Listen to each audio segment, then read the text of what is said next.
Go for it. Okay, awesome. Hi, everybody. Nice to see you guys. Happy Tuesday. Hope you all are enjoying this lovely start to summer slash, I guess, spring. I do want to just correct what I heard from Adam. I just recounted. I think we've got 12 board members present because we got Kevin on here twice. So just we'll keep track of that as we jump into voting for the day. But really great to see you guys. Really excited to dive in. We have, as always, lots and lots of things to cover with you guys today. So we'll jump in, and after we approve the meeting minutes from the last meeting, pretty much our objective today will just be to get through as many proposals as we can. So I'm going to share my screen, and we're going to go ahead and get started. All right. So the objective of today is to review as many of the draft 2 board proposals as we can and straw poll those. I will say we received quite a few proposals for draft 2, and unless we are the speediest board in the world, I'm not sure we'll get through all of them, but we will get as far as we can. We will basically just be going through proposals all day today. At around 12:30, wherever we are, I will pause us and give everybody a 5-minute break, and then we will jump back in and we'll wrap up at 2 today. All right. So with that, we would love to start with approving the meeting minutes from meeting 26. So we'll wait to see if there's a board motion to approve those minutes. I'll motion to approve. Second. Thank you, Ron. Thank you, Kevin. All board members in favor of approving the meeting minutes for meeting 26, please say aye. Aye. Aye. Aye. Aye. Thank you, Aye. guys. Oh, sorry. Didn't mean to cut you off there, John. Any board members opposed to approving the meeting 26 minutes, please say nay. Okay. Hearing no nays, we will approve those meeting 26 minutes and get them up on the CEO website. All right, so we have grouped today's proposals into 3 groups. The first group is a small subset of proposals that had sort of what we perceived as larger impacts on the overall code. So we're going to start with those ones. And then we will move to group 2, and then hopefully we'll have some time to get into the group 3 proposals. So for this first group, we're going to allow just a little bit more discussion time. These were topics that were brought up and we think might warrant a little bit of board discussion.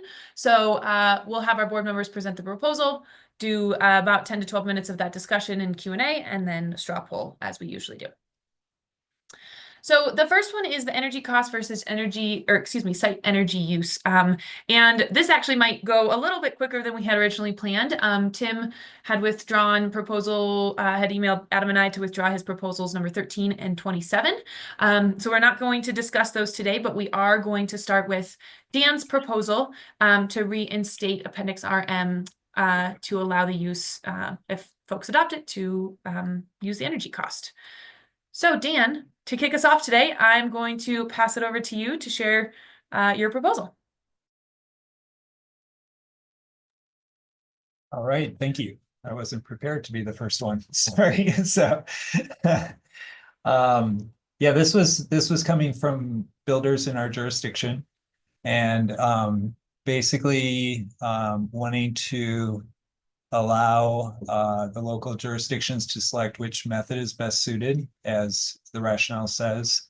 The builders were expressing the interest of creating greater flexibility for the electric homes, and just introducing the flexibility, and then as well looking at a completely kind of balanced real-time picture of energy in our jurisdiction. I think one of the issues was whether or not the energy cost would be available. And in our jurisdiction, it seems like that's readily available information. And so I just wanted to put this forward for board consideration. Awesome. Thank you, Dan. So if board members have any Comments, questions, thoughts on this proposal, please raise your hands, and we'll go through one at a time. Elizabeth, we'll start with you. Yeah, I did have a question just about original appendix RM, and maybe Kimberly and team, you all can confirm this. Did the appendix RM have the original table establishing the reference baseline, or was that also I can't remember when things changed, if the appendix RM included the fuel, if there was if it was gas baseline, or if it was the same fuel as the proposed. I would have to go back and check. I believe it was the original table, not the debiased table. Okay. So my comment here is I did support Appendix RM at that time, mostly because if the fuel type is the same in the baseline and the proposed, it actually makes compliance for high efficiency electrification easier than high efficiency gas. So I liked the flexibility of this myself. And just so everyone knows, it would actually serve more electrified projects better. Thank you. Thank you, Carolyn. Or, oh my gosh, Elizabeth. Sorry, I had my eyes on Carolyn Square. What's the next hand? Go for it, Carolyn. Yeah, thank you, Elizabeth, for raising that point. I'm wondering, I mean, our concern has always been any of the cost parameters, like the cost numbers are never accurate, and so, you know, they're based on a moment in time and not predictable, whereas energy use is always energy use. But I agree with the point you made about, you know, when you're modeling against a baseline, it becomes less important, and it does favor electrification. So I'm wondering if there's something in here to make sure that we're clear. You know, having not read through this appendix again just to see, but to make sure that we're clear that that's the only way it can be used in terms of comparative analysis, so that we're not ever comparing like electric to gas, but we're only comparing more efficient fuel, this specific fuel, to more efficient specific, you know, baseline. So is there some kind of provision that, you know, based on your experience or others' experiences, that we might need to insert into this if we were to bring it back, to make sure that that's clear in terms of its intent and its usage? If that made sense. And I'm just going to jump in here and correct what I said earlier. It actually was Appendix RM as originally written referenced the R405 table. So whatever the R405 table ends up being, if we just adopted the Appendix RM language as it had been, it will reference the new debiased table. If again, we have to go back to the fact that that's going to be a discussion topic here in a little bit, so we don't know if it will be the debiased table or not, right? And so, but if the debiased table is adopted, it will be that table that's referenced as RM is written now. If it's not the debiased table, it will be that not debiased table that's referenced. And so, Carolyn, I think in response to your question, it sounds like if the debiased table is adopted for the site energy use approach, then you are saying you would want to adopt a non-debiased table for RM, so that it would be comparing gas to gas, electric to electric, for the purposes of cost. Am I understanding you correctly? I think so. I mean, I think I'm willing to consider the proposal, as long as we can make sure we've corrected for any unintended consequence where we're inherently reintroducing bias. So, because I think the argument is there for why it is beneficial in terms of outcomes.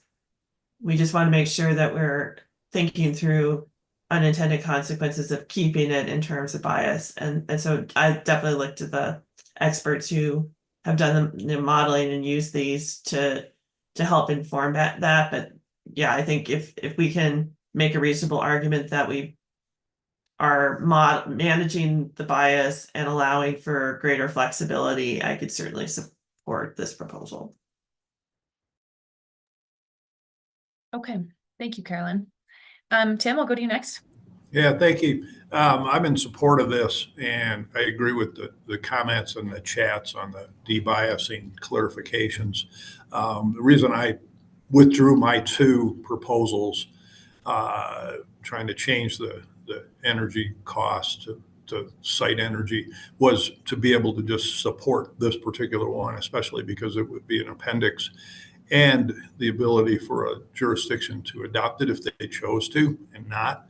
But I would have a question maybe to Adam.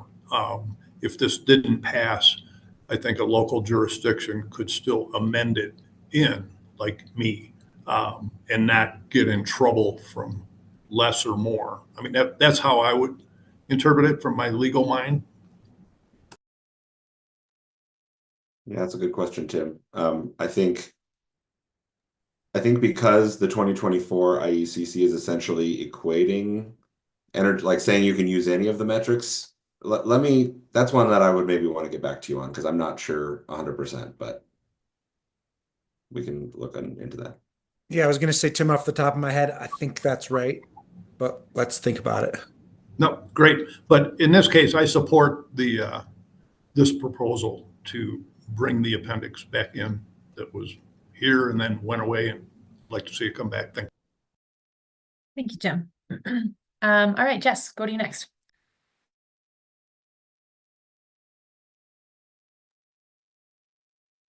Can you all hear me? Yes, we can. Oh, you muted yourself, Jess. Sorry, I'm not on my own laptop and it's confusing. We got you now. Okay, can someone please remind me where RM came from originally? Because I don't see it in the code book. Yeah, so it was as the site energy pathway was adopted for R405. Appendix RM was essentially the energy cost based approach taken out of the base IECC and added as a new appendix. So it was not in the, it was in the IECC codebook as R405, and we've taken it was taken out and added as an appendix. Sorry to interrupt. For anyone who is having trouble following along, I added a link to the first draft of the low energy and carbon code into the chat, so you guys can look at Appendix RM on your own as well. Yeah, and it's at the very end. last thing in the document. Okay. Any other comments or questions or thoughts from the board? I'm not seeing any hands, so to sort of summarize what I have heard, there would be support from some board members if we changed Appendix RM and, well, if we ensured, depending on how the R405 vote lands next, that the language in Appendix RM compares electric to electric systems and fuel systems to fuel systems. And making sure that I've heard that right, and so that would be the direction that the board, I'm gonna have to edit this, would like, I think Kim, or some board members offered. Yeah, I was gonna say, hold that thought. I mean, I think we should return to Dan and ask Dan if you want to modify your proposal to make that clear or not. Yeah, I would support that revision. Thanks, Adam, and thank you, Dan. Okay, so Dan, if that sounds good to you, then I will add, Adam, any thoughts on how I can just make sure this question is the right one? I think you could say, in parentheses, something like without debiased R405.4.2 number 1 table. Yeah, just so that if, regardless of whether the board adopts a debiased one for the site energy or not, it would be clear that this is a debiased, or this is a not debiased one. Okay. Yeah, Okay. a double negative, not debiased. Dan, if that looks good to you, I think we can move forward with the vote. Okay, I'm seeing you head nod. Amazing. All right, so our first straw poll of the day, would the board like to restore Appendix RM without the debiased R405.4.21 table? A vote yes is to restore the appendix. A vote B, no, is to not restore the appendix, and a vote C is abstain. So board members in support of restoring the appendix without the debiased table, please raise your hand. And you guys can just keep them up for a moment.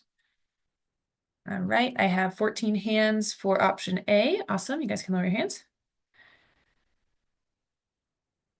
All right, any board members voting for option B, no, to not restore the table, please raise your hand. All right, thank you guys. I have 3 votes for no. You can lower your hands. And any board members abstaining, please raise your hand. All right, I have 0 abstentions. So this proposal passes. We'll restore Appendix RM without the debiased table. And we'll continue on. Thanks, everybody. All right, so now we're going to jump into the R405 table proposals. And there were 3 board member proposals on this front. I am going to let you all speak to your proposals and your rationale. And then if you need me to, I can pull up, I have the R405 tables with your suggested changes. They are not in the PowerPoint, but I have the document up and I'm happy to show. So maybe we'll kick it over to Kim, 1 second. Kim Wheels, did you have a question or something about that last vote? I just saw you raise your hand, so. I have a question, not about the vote. Okay. But also, it's good timing because I was going to say that if proposal 29 passes, then I am happy to pull out my proposal for this discussion. Okay. But the question that I was going to ask for just a reminder, when we do final voting during our last 2 meetings, what percentage of votes has to be for an amendment in order for it to pass? 2/3. 2/3. Okay, wanted that reminder as we go through this. Thank you. Thanks. Thanks, Kim. Good question. Well, Adam, since you were there, do you want to kick us off with your proposal 29? Sure, why not? So we being CEO had the same proposal as Elizabeth, was essentially to restore the debiasing elements of table R405.4.2 number 1 from draft number 1, but remove the additional, I guess, R408 alignment elements. So the ones that were addressing like renewable energy and demand response and lighting efficiency and appliance efficiency and things of that nature.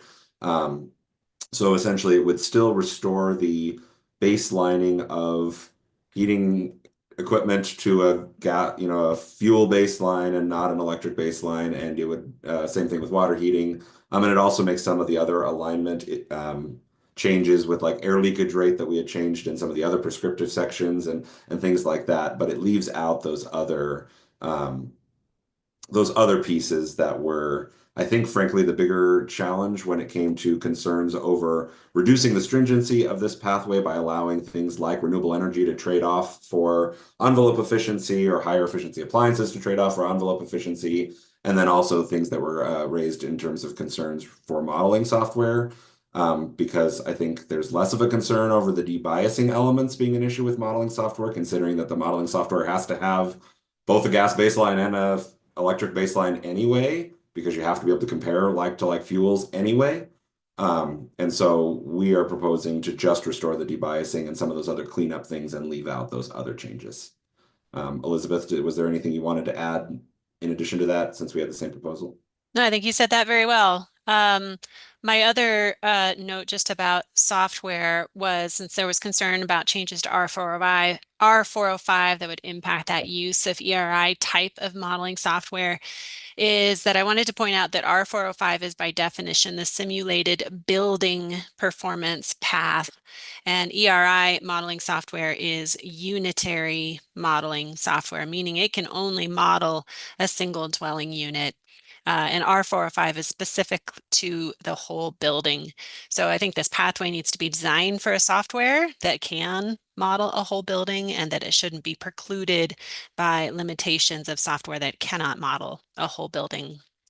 And I also want to just remind the board that since we already had modified R405.1 to include common areas of the building. So think of like a corridor loaded type of multifamily.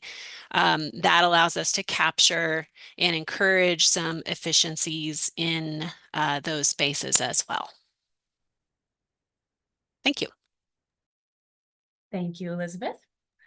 And before we jump in, I just wanted to say Jess had a question in the comment. So Jess, to reiterate, if the board agrees to the proposal that Elizabeth and CEO are proposing here, then this table would be in the base code for the site energy pathway, and the table for R405 as it exists currently in the IECC would be what applies in Appendix RM. So if we approve this table, then they will be different tables. If the board rejects this proposal, then they will be the same table. Does that make sense? Awesome. Thank you, Adam. So Tim, I see your hand, but before we jump there we go, into questions and comments, Kim, I wanted to offer you the chance to share your proposal and your rationale. It was similar to the others to just make sure that we didn't lose the de-biasing efforts that we had voted on previously. I think it's probably better put forward in proposal 29. I definitely had some lack of clarity myself as to how to address the other items in it. So, yeah. Okay. So Kim, I guess just for clarification, are you saying that you would like to support proposal 29, or you just want to see how the board discussion flows and decide if we want to make a proposal after that? I would support proposal 29. If it doesn't pass for some reason, then I guess I'd retain proposal 30. So argue it, but I think it's the same conversation. So Okay. I'm happy that Adam and Elizabeth put forth a more fleshed out proposal. Okay. Thank you, Kim. Yeah, thanks. All right. So we'll open it up to board member comments, questions, and thoughts. Tim, we'll start with you. Yeah, thank you. Quick question back to Elizabeth's comment for clarification on the covering the common areas. Is it safe to say that you had mentioned like hallways, common hallways, but most of our multifamily projects were getting at least one portion of maybe the first and second floor being the leasing area, just flex space, that kind of thing. So that would also be within that the parameters. Potentially, yeah. If it's still an R occupancy, it would is. be. If it's something outside of an R occupancy, then it has to go, it gets kicked out into the commercial code.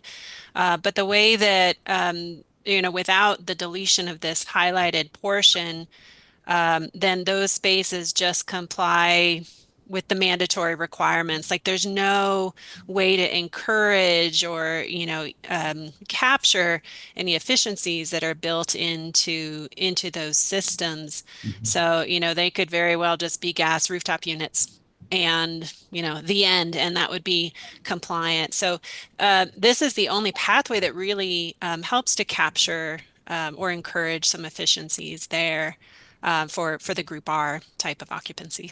Okay, and another example for my final question would be, I've got a project on my desk right now with the first floor of a 5-story being half of it the storefront retail. So that portion, it's going to be M or A3. It's hard to say what it is until it comes in, but it's that area would not be captured because it's clearly not accessory to the primary. Right. Yeah. If it's assuming that would be like a 3-story application, that's exactly what we would do. Like we could, when we do the energy model, we essentially pretend that piece isn't there, and that needs to document compliance under the commercial section. Thank you. Thank you, Tim.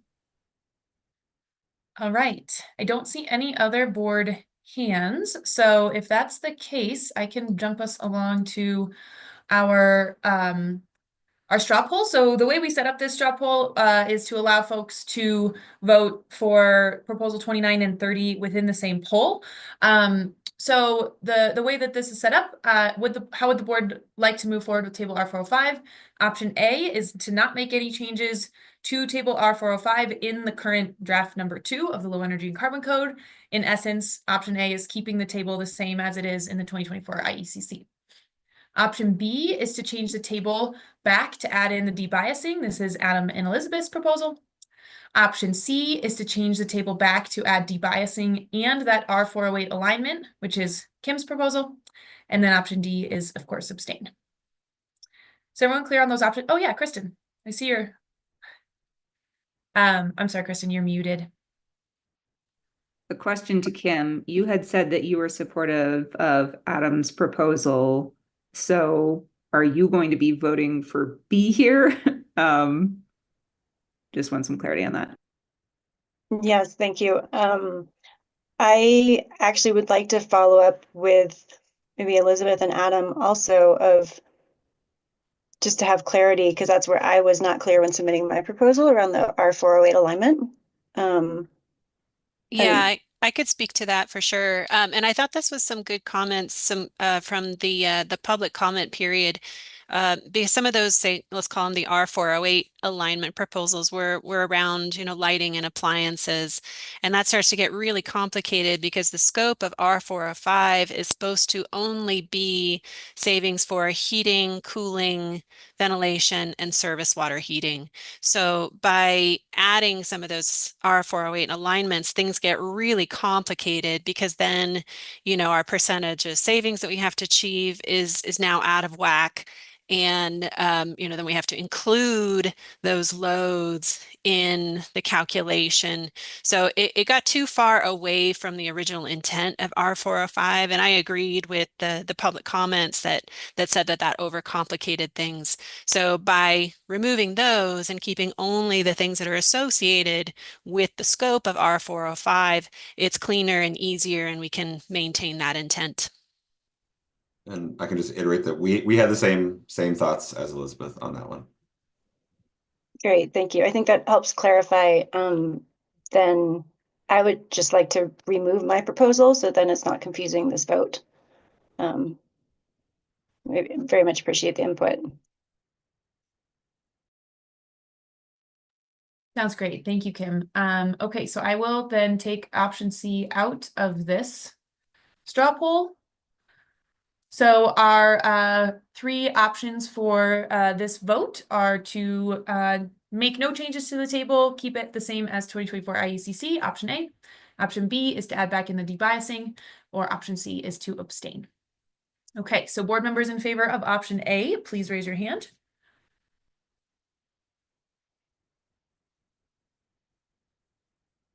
Okay, thank you guys. I see 3 hands for option A. You can lower your hands. Board members in favor of option B, please raise your hand. Okay, I have 15 hands for option B. Thank you guys. You can lower. And any board members wishing to abstain, raise your hand. Okay, I have 0 abstentions. All right, thank you all. So this proposal passes, or Adam and Elizabeth's proposal passes, and we will move forward with reinstating the debiasing elements in the R405 table. Alrighty, so we're going to move on now to our group 2 of proposals.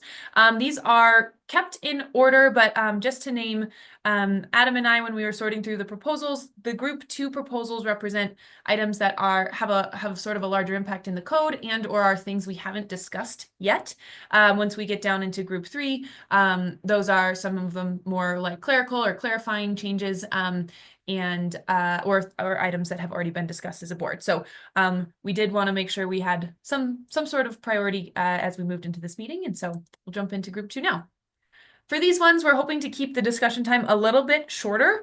Again, we'll allow what the board needs to make sure that you all are making the right decision, but we're aiming for roughly 7 minutes per proposal.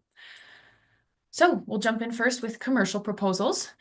We have 2 proposals from Kim that are in essence very aligned, so we'll talk about those together. Proposal 10 from Dan was withdrawn. And then we'll jump into 11 and 12 from Tim, 14 from and 15 from Adam, and 17 from Tim. Alrighty, so Kim, you are up first. And I will pass it to you, and I can move to the code language slide whenever you'd like me to. Great, thank you, Kim. Essentially, this was just bringing up a public comment, which I agree with as a HERS rater, that the language that we have that calls out for an air leakage agency could be confusing. Most other places in the code, it just refers to an approved third party, which I think is more consistent. And so I was proposing to remove that language kind of consistently wherever it appeared, because I personally would not know what an air leakage testing agency would need to be. We would need to define what that could be. So that's the rationale there. Thank you, Kim. Any comments or questions from the board? Adam? The only thing I'd ask is I would wonder if Brad has any thoughts on this, because I believe Brad was the one who originally proposed the use of the words air leakage testing agency. So Brad, would you have any concerns with just saying approved third party in these contexts? Yeah, thanks, Adam and board and Kim. I am processing it now. I did read it ahead of time and haven't had a chance to put a lot of thought into it. I don't think it's a bad thing. I think we define it in Fort Collins. We have specific approved air leakage test agencies. I think my concern has always been, are we getting, maybe envelope commissioning that may not, agents that might be doing these inspections or performing this that may not have done air leakage testing. So there is that disconnect there between an agency that might not be performing testing, but would be approved to perform, these inspections. But I don't think I'm opposed to removing this at this point. I think it's up to a jurisdiction, and I think approved third party could be defined by that jurisdiction. So I'm probably good either way. Awesome. Thank you, Brad. Carolyn? Yeah, so we still have the word approved. I'm wondering,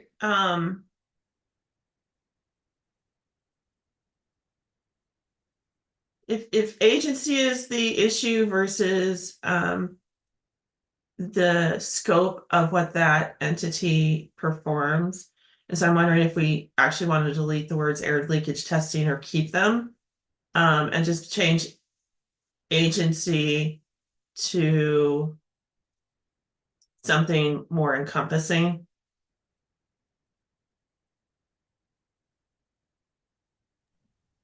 Yeah, Adam, jump in. What about something like, if we don't want to fully remove the reference to like air leakage testing expertise of some variety, could we say something to the effect of an approved third party with air leakage testing experience or expertise or something like that, so that it still references that? I mean, I do agree with Carolyn and frankly Brad what you said about, I do think approved kind of helps to provide that backstop there, because then a jurisdiction can say, well, you don't have air leakage testing experience, so you're not approved to do this. Right? We don't approve you to do this kind of inspection, but. Well, another way to put it is proof of intent to contract for air leakage testing with an approved third party.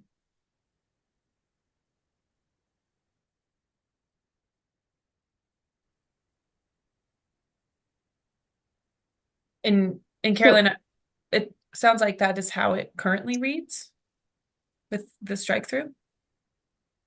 Well, no, I mean, we took out the words air leakage testing and its attachment to the third party. And so I'm just wondering if we want to still apply the characteristics of air leakage testing to the third party in some way, shape, or form. I see. Okay. Kristen, I'll go to you. I was just saying, in my personal opinion, I think it reads fine as amended here.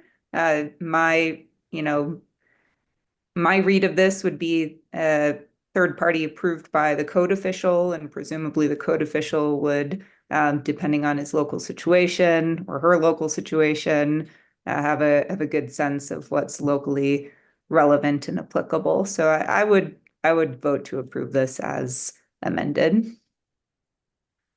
Thanks, Kristen. Anna?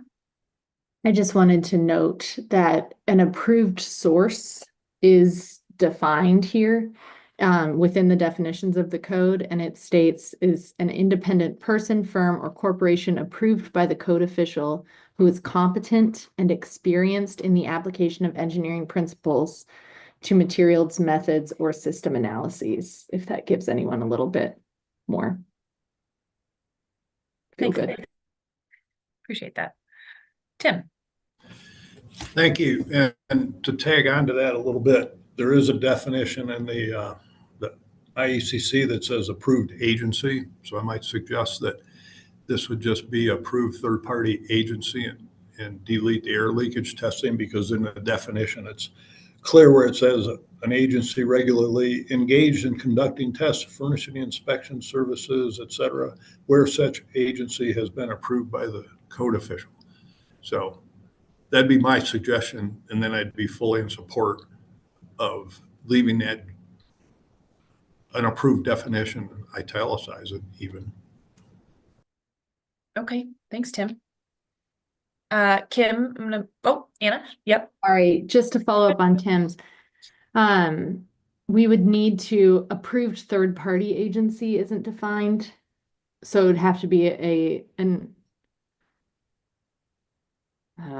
third-party approved agency, which sounds terrible, but just so we can italicize it the right way so people know to look back to the definition. Would you also just get rid of third party? I mean, would approved agency, it would cover third parties, right? In theory. It does, but it would allow the architecture firm that designed it to do the testing if they have that service. Brad? Yeah, I think as we're talking through this, I think the concern is always, is it the air leakage testing agency, that agency that is going to be performing the air leakage test at building final, the one that is performing these air barrier inspections and sequencing? They want to, and typically write it into their contract, to perform this work. So I guess we'd want to make sure that we're not opening this up in such a way that would just allow anybody to, like, okay, we've got an architect or an engineer that's going to be doing, let's say, you know, mechanical commissioning and automation commissioning, to be able to do an inspections, and then they just bring in an air leakage test agency at the end of the project to perform the test. That air leakage test agency at that time has not even had eyes on the building. So I think that was always my intent, was making sure that we get those firms, the firms that are going to be providing this testing, engaged in the project from the get-go. We've just, because we've done this for years, have recognized that if they are not part of the project from the beginning, a passing result is a lot less likely. Okay. Just something to think about as a group. Thank you, Brad. Tim, and then Kim will circle back to you. Yeah, a little bit of rebuttal on that, Brad's comments. So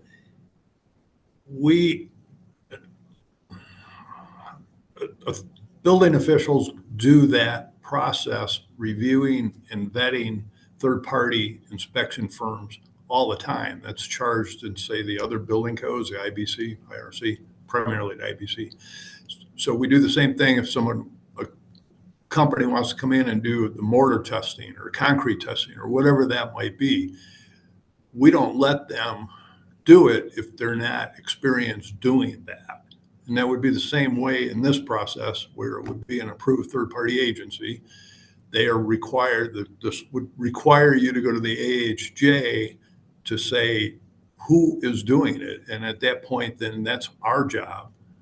So I think that air leakage testing, those three words, would not be. I mean, if it stays in there, that's fine, but it's, I don't think you need that.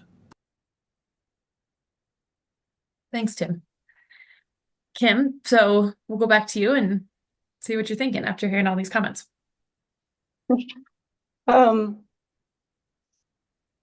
I think I'm in both agreement with both Tim and Brad, which doesn't leave very much clarity there, but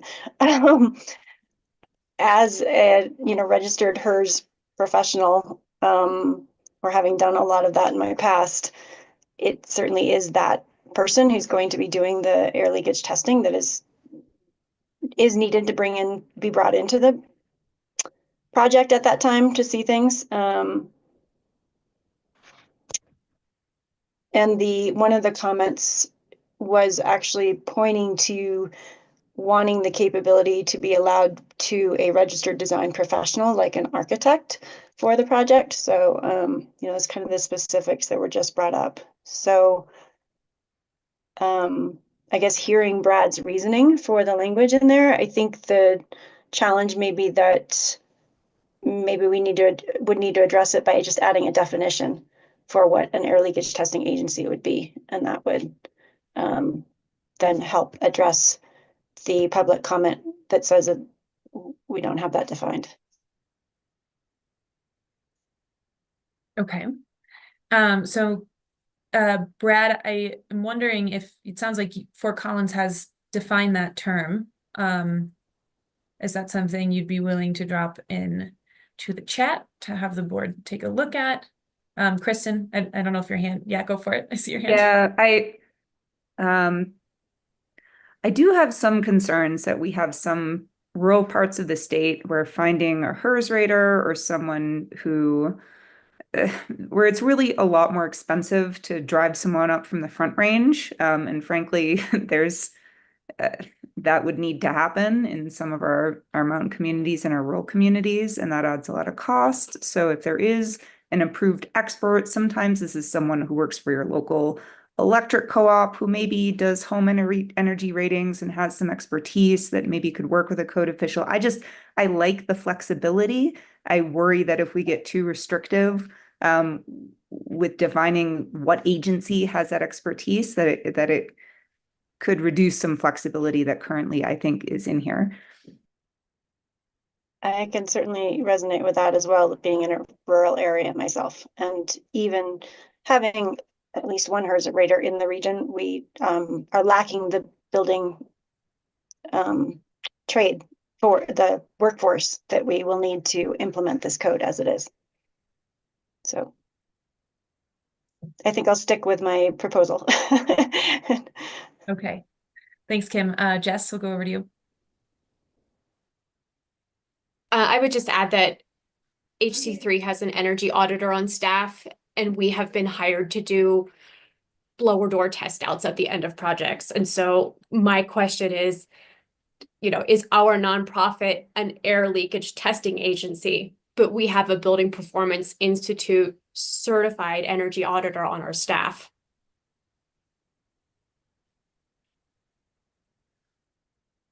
My read is under this definition, yes.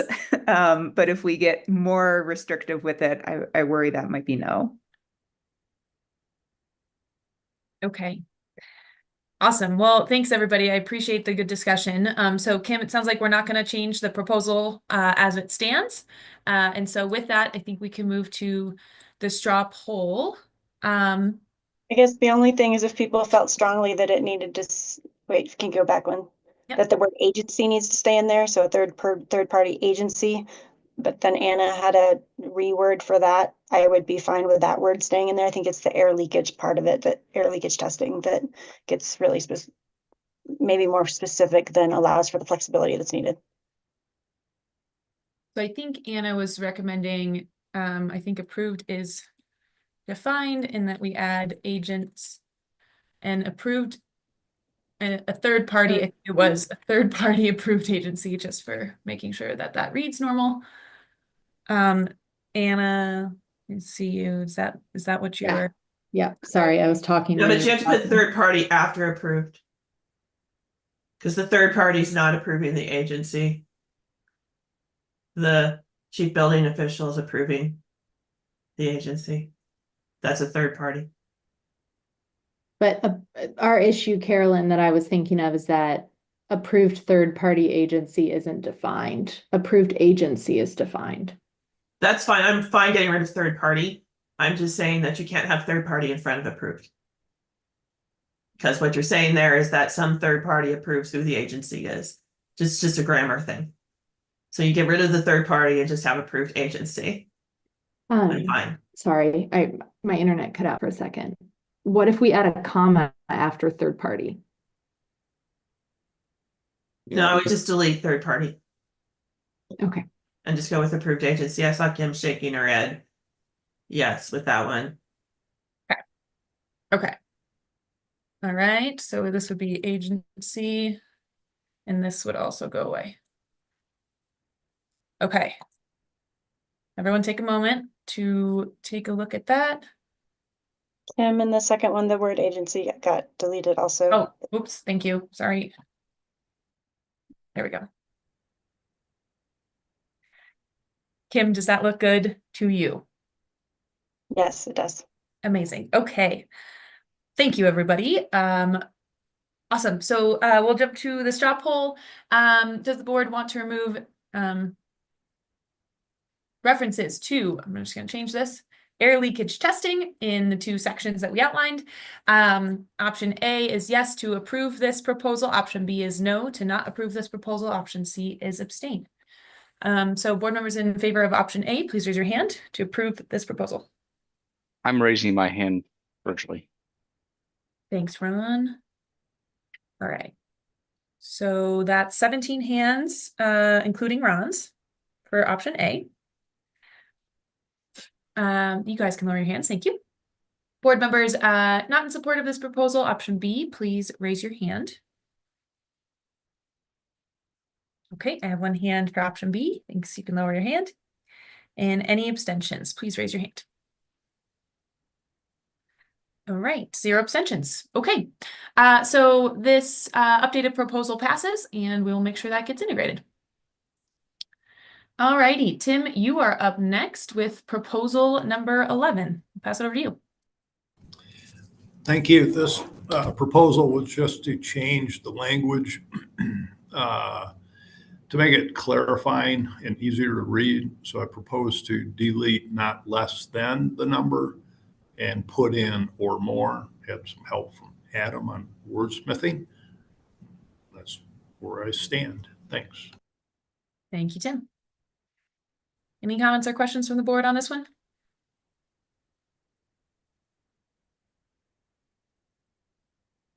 Not seeing any hands. Let's jump to our straw poll. So board members in support of making Tim's proposed amendment, option A is yes, option B is no, option C is abstain. If you're voting option A, please raise your hand.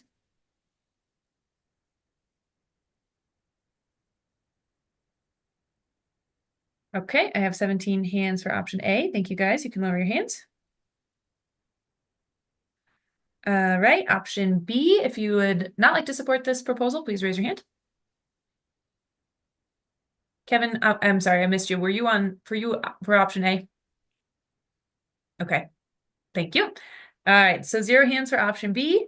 Any board members that would like to abstain, please raise your hand. All right, 0 abstentions. So that proposal passes unanimously. Thank you, Tim. All right, and I'm going to bring it back to you, Tim, for proposal 12. Good deal. Thank you.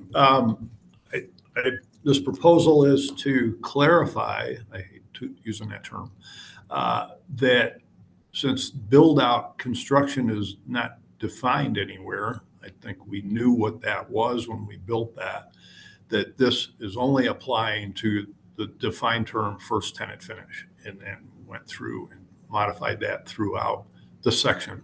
So I stand on my other statement. Thanks. Thanks, Tim.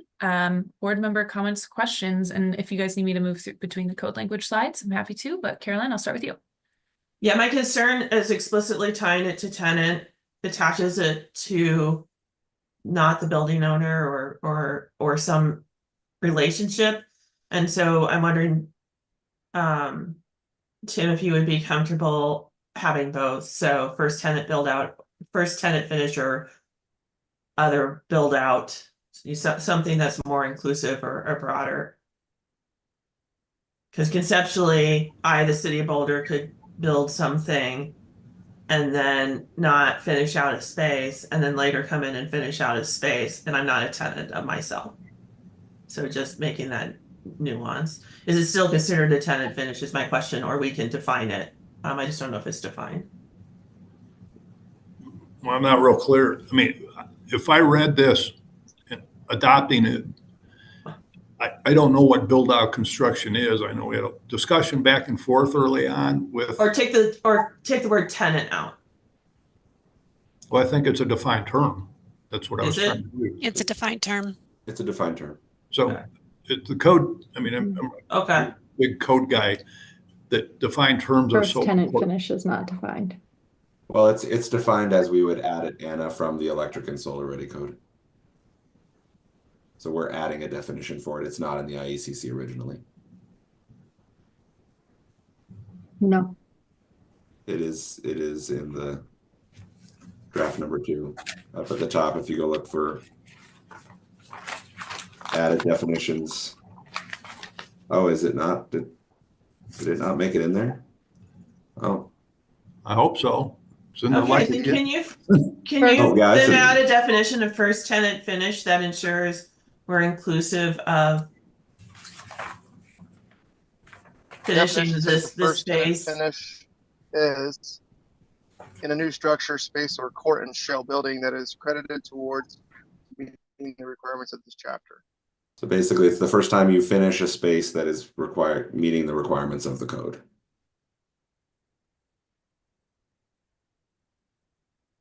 Yeah, my issue is the explicit attachment to the term tenant. So maybe what I might propose, so Tim actually also had a proposal to modify the definition of first tenant finish. So Kim, just to keep us moving along, could I potentially suggest that we move this to align with that? So let's talk about the definition of first tenant finish.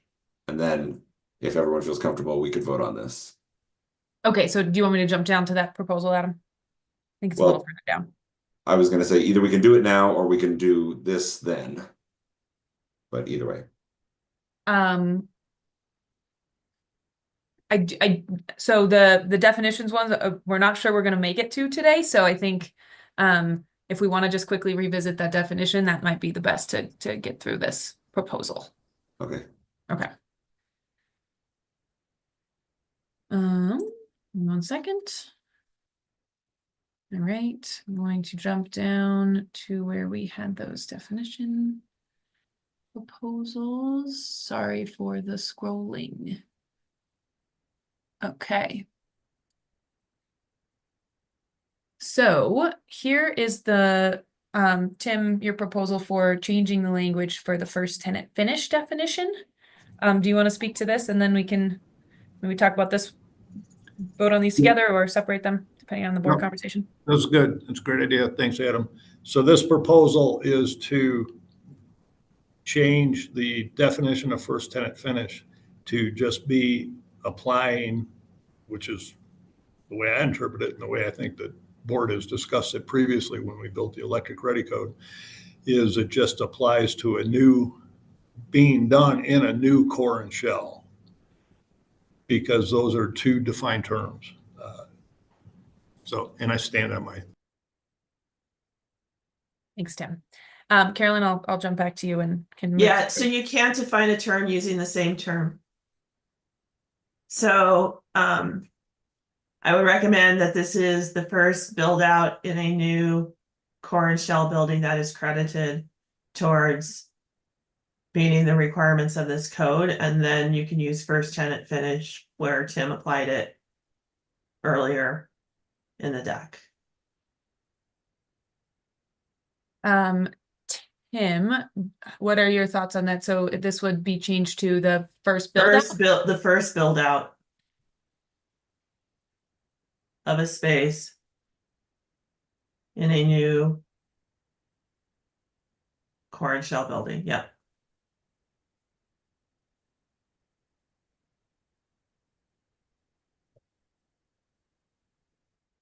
Tim, I see your Look, mouth.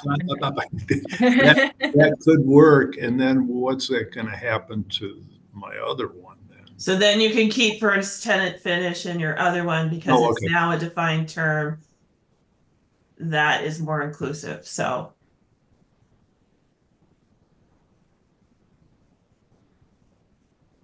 Tim, while you're thinking about that, I'll go to Elizabeth. Well, See- okay, Yeah. well, Oh, sorry. I'm sorry, a quick, Yeah. just reading. So Carolyn, your comment is you can't have, so the language right now says the first tenant finish or finishes. So but my there issue it is is the in first section. tenant finish was defined as the first tenant finish. Tim, you And so can, you use the, but this wasn't you, this is a holdover from something else, just for clarity. yeah. We missed Okay, that you okay. can't use the term to define itself, the term. So that's all I'm fixing. Yeah. Understood. I feel comfortable with the build out, adding the language things. Thanks, Tim. Elizabeth and then Anna. Yeah, maybe just a point of clarification. Do we mean this is the first build out of a space in a new core and shell building, or could this also be in a core and shell space, like thinking about, a retail space in a mixed use building or something like that? Does it have to be a whole building or can it be a space? The intent from when we built this, I had a lot of discussion on the board, is that this is a new core and shell building. We do these all the time. I've got 14 of them being built right now. So I will note that there was an added definition of core and shell without the use of the word building, and that definition reads, the first phase of a commercial project that has the outer building envelope constructed and may contain interior lighting and heating and has not received a permanent certificate of occupancy. So I think to Elizabeth's point, whether you say building or not, core and shell doesn't necessarily reference only full buildings, right? That's what you're referencing, right, Elizabeth? Yeah, I'm thinking about, I have a ton of projects where I will have, a large building with a core and shell space. Maybe it's for a future restaurant or something like that. Lots of mixed use type of applications. And I just want to make sure that this first tenant finish would also apply to that space, not just core and shell buildings. And I guess I'm asking rather than saying. Does that make sense? I think so. Anna, I'm going to jump to you. Just a quick question. If the word new is required, to me, that could make things a little bit complicated if you have a building that's maybe 15 years old that's never been occupied. Yeah, I suppose new doesn't need to be there. Yep, I would support crossing that out. I'm just trying to decide in your scenario, Elizabeth, and Tim, maybe you can weigh in on this. We wouldn't hold the certificate of occupancy on a building if a space within that building hadn't been finished, but the balance of the building had been finished, correct? Broomfield, we don't do certificate of occupancies in core and shell buildings or spaces because they don't meet the requirements to be habitable. Plumbing, exits, lighting, I mean, there's all those things. So we use a different term. We use a certificate of completion if requested to be able to just close that particular permit out. I'd be in support of deleting the word new. That was a great point. And then deleting the word building, since, as Adam pointed out, core and shell is defined and really we know what that is, and clarifying that doesn't have to be new. Somebody could argue that one all day long. So I'd be in support of those two changes. Okay, thank you, Tim. So the final sort of language is proposal language update number 2 on the screen. First tenant finish definition is the first build out of a space in a core and shell that is credited towards meeting the requirements of this code. Elizabeth? So sorry, just to clarify, does core and shell have a definition that encompasses both a building and a space? Yeah, so the definition of core and shell is the first phase of a commercial project. So I would say that that would either be a building or a space, you could argue, be pretty with a straight face. So yes, I would argue yes. Okay. All you code overseers, you agree? That works? Yes. Cool. Awesome. All right, so first thing we'll do, oh, Andrew, I see your hand, go for it. Yes, Tim, this was indirectly raised. What if there's multiple spaces in the core and shell? Well, each space is going to get its own permit, at least in Broomfield. I understand that part, but putting this language back into the text, I didn't fully grasp. Is there a ripple effect when it's put back into the text? I don't believe so. I mean, it's following along. These changes would not change the thought of what I'm proposing and what's in number 12. Okay. Because now we're fixing, or I guess fixing the definition of what first tenant finish is. And since build out construction isn't defined, but now we've gone back in the definition and changed that language to put in build out. So it's, I think, catching that part to, take care of what the whole intent was, I believe, from the beginning. So I think long-winded answer, sorry. Okay. Thank you, Tim. Thanks, Andrew. Thank you, Tim. Okay, so first thing we'll vote on is I'll do this. I'll say aligned with update number 2 or update number 2 here. Just so we know which one we're voting on. So we'll first vote on the definition and then we'll move to vote on the changes in proposal 12. So first straw poll for the board on this topic. Would the board like to modify the definition of first tenant finish aligned with update number 2, which was on the previous slide? Option A is yes, to modify the definition. Option B is no. Option C is abstain. Votes for option A, please raise your hand.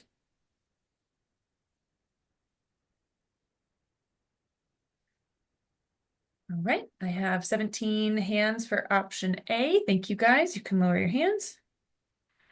Board members who would like to vote option B, please raise your hand. All right, I have 0 hands for option B, and any board members that would like to abstain, please raise your hand. All right, thank you, guys. I have 1 abstain. Okay, so we'll move forward with modifying the definition of first tenant finish. And with Kim, can I have 1 second before you jump ahead? Yeah, David. Hey, it's someone pointed out to me in an email that there are maybe substantive chats going on during the Zoom call, and I haven't been following those, and I just wanted to caution you all about chatting about the substance of the board business in a chat, because that is not something that is public, apparently, for everyone watching online. I'm not sure if that's true or not, but it seems to be that would be the case. I'm not sure how the chat shows up on a YouTube video. Do you know? I think it does not. And I will say, I think everything that's in the chat has been read aloud. Okay. So far, but we can also, so far, everything that's in the chat has been read aloud or said aloud at some point. Okay. I had not been following the chat. I didn't have the chat window open on my screen. Yeah, and I've been making sure to call out anything that's been in the chat to be sure it's read aloud. But yeah, guys, I think just generally good advice from David to not use the chat to deliberate. And you can always raise a hand and have it out in the open, and then that makes Adam's life easier too, because he doesn't have to monitor the chat and make sure everything gets read aloud, right? All right, thanks. Sorry to interrupt. Just wanted to point that out. Thanks, David. And for everyone watching, we always pull every comment within the chat as well and pull those into the meeting notes. So every chat comment can always be found in order in the meeting notes as well. Thanks, Kim. All right, thanks, David. Okay, so with that change to the first tenant finish definition in mind, we're going to jump into voting on proposal 12. So the code language, there's a couple of different places where that code language was swapped out. Just gonna. And real quick, Kim, I'm just noting that your text boxes are overlapping with your, They are, yeah. or if you could fix these that up just so we can fully see the text that we're voting on. Yeah. Thanks, Carolyn. Good eye. Okay. So slide 1. And you all have sort of seen these in the board proposals document, so I won't dwell too long. Slide 2.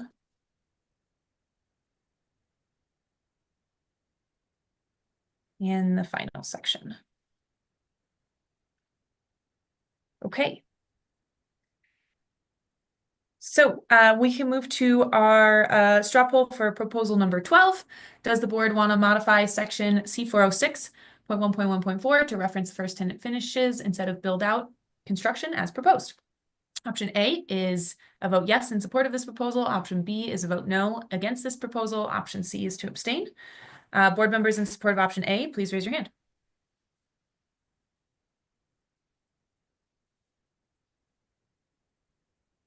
All right, I have 17 hands raised in support. Thank you, guys. You can lower your hands. Board members that would like to vote no on this proposal, please raise your hand. Andrew, I think I caught you. Yeah. Okay, caught you for the vote. Yes. Okay, so I have no hands for option B. Any board members that would like to abstain, please raise your hand. Okay, I have 0 abstentions. So this poll passes unanimously, or proposal passes unanimously. Thank you, everybody. So Adam, you are up next with your proposal 14. So I will pass it over to you. Yeah, thanks, Kim. So I think this one came up from several public comments as well.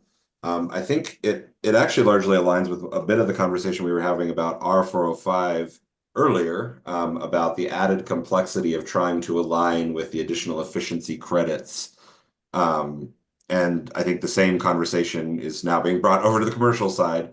There were a number of public comments that acknowledged that in our attempts to align C407, which is the simulated building performance pathway of the commercial side, with the additional efficiency credits of C406, which is part of the prescriptive path, we created quite a few tables that allowed for modifications to performance factors that are used for modeling of performance of these properties or of these designs. And there were a lot of pretty much universal in the comments that commented on this section that they felt that adds unneeded complexity. It adds the potential for significant mistakes to be made in figuring out those adjustment factors to account for some of those extra credits. And all of the proposals that talked about this all recommended removing this allowance for these adjustment factors. And so being responsive to that and recognizing that we are ultimately trying to make the code. I think one of the goals of this board has been to try to make the code simpler where we can. And I think this is one of the areas where we don't need to make it more complex, and we did, or potentially more complex anyway. And so I think just to try to be responsive to that aspect, CEO is proposing to undo that additional complexity. Thanks, Adam. All right, we will open it up to any board comments or questions.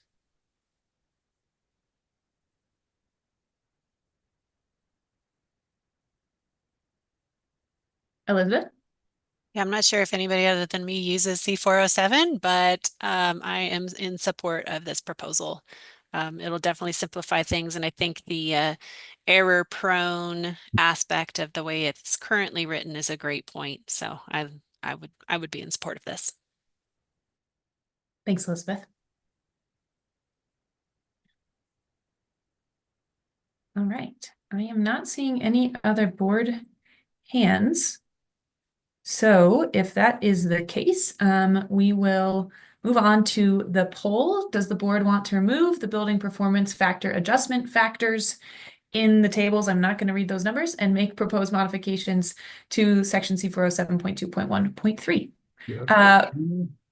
Option A is a vote yes in support of this proposal. Option B is a vote no against this proposal. And option C is an abstention. So board members in favor of option A, please raise your hand.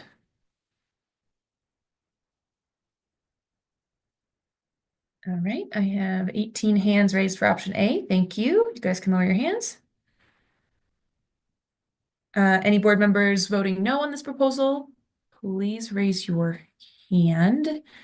And Jesse and Kevin, if you are voting yes, please lower your hands. Thank you. All right, any board members voting no on this proposal? Okay, I see 0 hands for no. Any board members abstaining from this vote? Please raise your hand. All right, and I have 0 abstentions. All right, thank you, Adam. This proposal passes unanimously. And we will go on to proposal 15. So back to you. Thank you. It was pointed out also through public comment that we have essentially 2 ways of complying with the simulated building performance path in the commercial section. One of them is the site EUI reduction pathway, which uses the building performance factors to model the energy use relative to a baseline building, like it does in R405, as we were talking about earlier. And then we also have a fixed EUI target option for projects to use, so they can use either one. And it was noted that we inadvertently only applied mandatory requirements, which have been applicable in C407, and they were only applied to the energy use intensity reduction pathway and not the fixed EUI pathway. And so the public comment was just saying that we should be making sure that we have the same backstop mandatory requirements for the fixed EUI pathway as we do for the site energy intensity reduction pathway for the simulated performance. So this is just making sure that everybody who follows this compliance pathway has mandatory backstop requirements and not just some. And Adam, so I don't have to go look at this section. Can you remind me what the backstop requirements would be explicitly? It's a big long list of prescriptive requirements, sections that they have to comply with. It's a table that's quite lengthy, so I don't know that I want to read them all out, but it's what was in C407 before. Now we are just using those as the backstop requirements as we have modified C407. So we're not really changing the backstop mandatory requirements that C407 had. We just want to make sure they apply ubiquitously. Yeah, so I'll have to go look at the exhaustive list, but just as a reflection, we moved to an EUI and we do have backstops in Boulder, but narrowly focused on a subset of all requirements. And it is a subset of all requirements for sure. It's not okay. all Yeah, requirements. So just making sure, because the point of going to a site EUI is to design in greater flexibility. And so just making sure we're not prescribing too much of that flexibility out. But yeah, I'll take a look at that. I think Anna, were you going to say something? I think it's mostly relating to like controls and other kinds of things. Yeah. So there's only a few in the architectural section: staggering joints on roof insulation, skylight curbs, the air leakage requirements. And then within the mechanical section, it's heating and cooling load calculations, equipment efficiencies, controls, service water heating. All of that section is required. And then most of the electrical power and lighting systems is required. The lighting power densities are prescriptive, so they are not mandatory. And then commissioning is kind of the summary, but there's more in there. Thank you, very helpful. Thanks, Carolyn. Thanks, Anna. Elizabeth? Oh, yeah, I think you guys outlined it. I assumed that this was in place, so this is just a good catch. So yes, this should be there. Thanks, Elizabeth. Okay, I don't see any more board hands, so I'll jump us to the straw poll. Does the board want to add in the new section in C407.2 as proposed? Option A is yes in support, option B is no against, and option C is abstain. Board members in favor of option A, please raise your hand.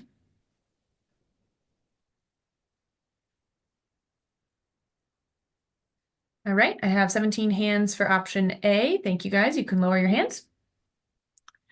Board members voting option B, please raise your hand. All right, thank you. I see one hand for option B. You can lower your hand. And any board members abstaining, please raise your hand. All right, 0 abstentions. Thank you all. This proposal passes. All right, Tim, up next is proposal 17. So over to you. Thank you. Let me get up to speed here. This proposal is, if you could scroll down a little bit to capture the new exception. Thank you, or open it up. So I'm proposing to add exception number 5, which would show alterations that are first tenant finishes and comply with the section C408 or 6, sorry. And since we just updated the definition, I think that even helps my proposal. And I stand on just my reason statement. Thank you. Awesome. Thank you, Tim. Any board member questions or comments on this proposal?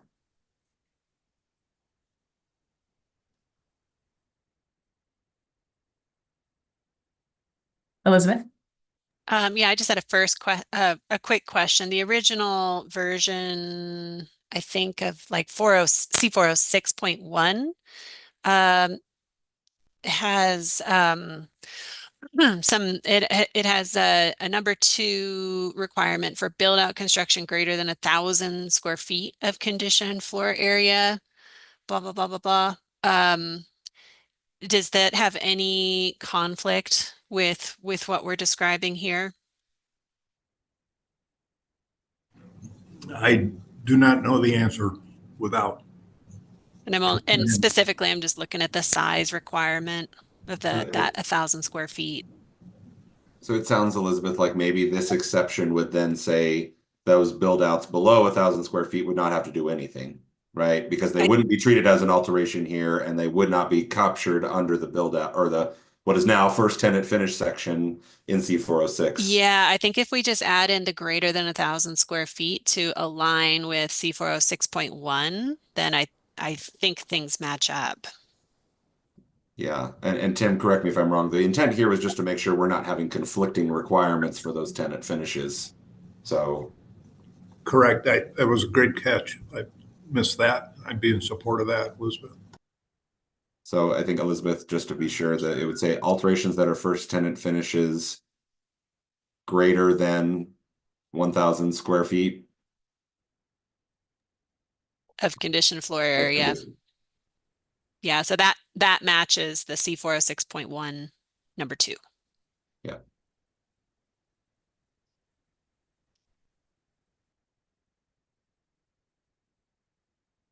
Can you guys remind me, is conditioned floor area a defined It is term? Okay.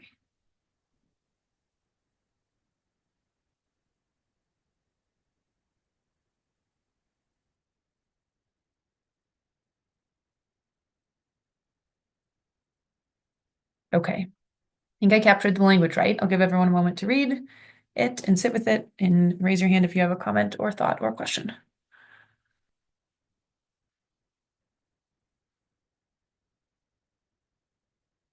Okay. Yeah, Andrew.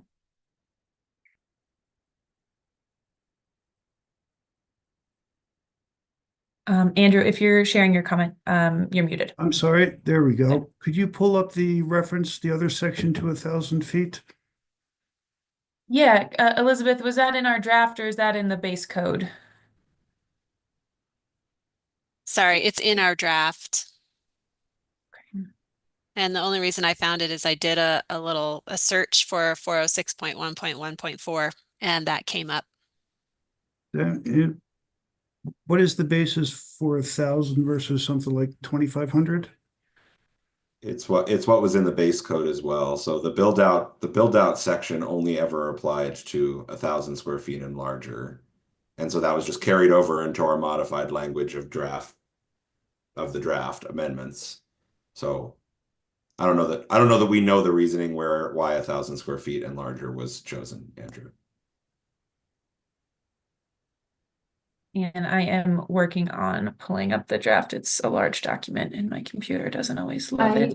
copied the language into the chat too, so everyone can see that language. Thank you, Anna.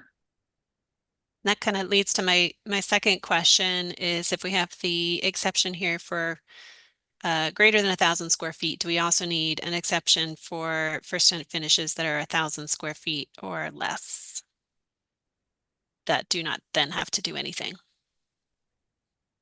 So I think then that exception would be exempting them from something that they would have otherwise had to do. So they would build out under 1,000 square feet because I think it wasn't captured here.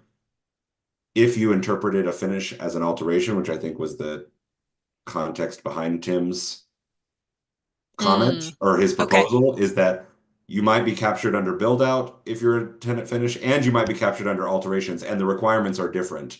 So let's make sure that we're not conflicting here. If you wouldn't have been captured under both, you would have been an alteration anyway. Am I saying that right, Tim? That's correct. You hit. I see. Yeah. Thank you. Thanks.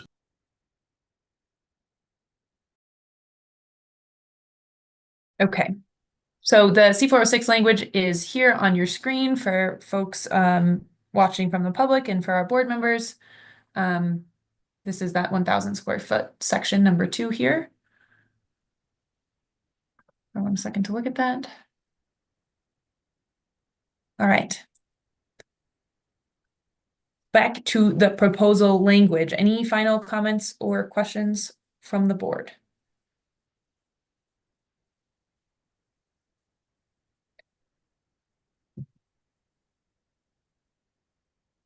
Okay, I am not seeing any hands, so we can jump to our proposal, or excuse me, our poll.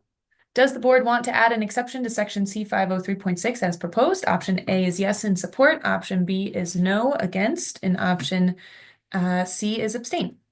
Board members in favor of option A, please raise your hand.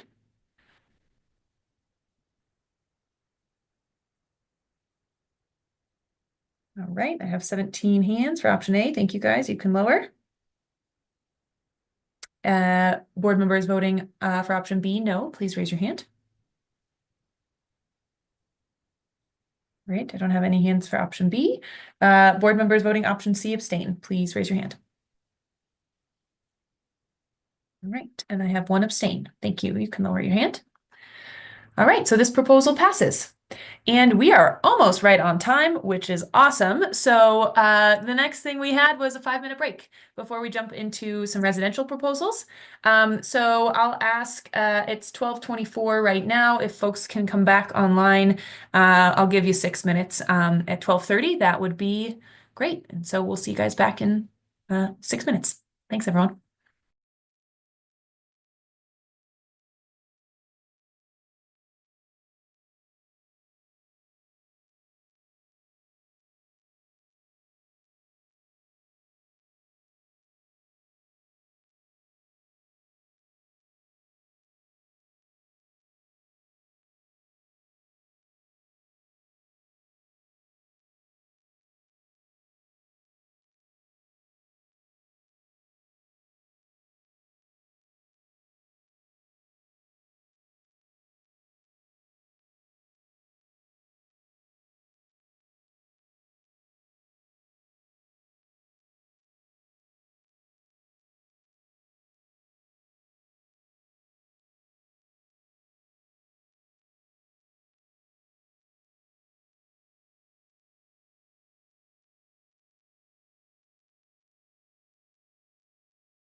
All right, everybody. If you can hear my voice, come on back. Get settled in. I will wait till I see some faces, and then you guys can go back off camera. Hello. Make sure I've got everybody here. Come on back, come on back. All right. Great. So from here, we're going to jump into the group 2 residential proposals. And then with whatever time we have left, like I said, we'll jump into group 3. And we'll aim to save about 5 minutes at the end for wrap up stuff. So we'll just keep chugging through proposals for the next hour and a half. Okay, so up first, in the residential side, we have 3 proposals related to home size. 2 of these are from Kim, 1 is from Dan. So we'll go through those first. Then we'll do proposal 22, 25, 26, 28. And I'm not going to need to read the rest of these, but the remainder that you see on your screen. So again, our goal is to make sure we get through all of these by 2, and we will get as far as we can. And if we can get through them all, we'll jump into group 3. All right, so Kim Wheels, you are up first for proposal 18, and I can move, I'll sort of move through these slides as you're sharing your proposal. Great, thank you, Kim. And I hate to bring the conversation back up again. I know we've had extensive discussion already about home size and categories. But I really felt that, well, our last straw poll was like as close as 50-50 that we could get with an odd number of people. So it clearly felt to me like we weren't really finding consensus, which is important in our final voting. And I felt that some of the conversation was based on information that, we really didn't have data for at the time. So I went and I looked up what I could find related to homes built in Colorado and the sizing. And from what I found, about 20% of homes are 5,000 square feet and larger. So if we're talking about production built homes, I don't think that includes homes that are over 5,000 square feet, or if it does, it's a very small percentage of those. What I see here, well, everything in my area for the most part is custom built. So, but I wanted to bring that back up because I know that was a lot of the reason for why we ended up with a calculation to calculate square footage. And while I really appreciate the intent of the calculation to account for basements as 50% as a way of finding a compromise, it really complicates the square footage calculation for everybody in the industry.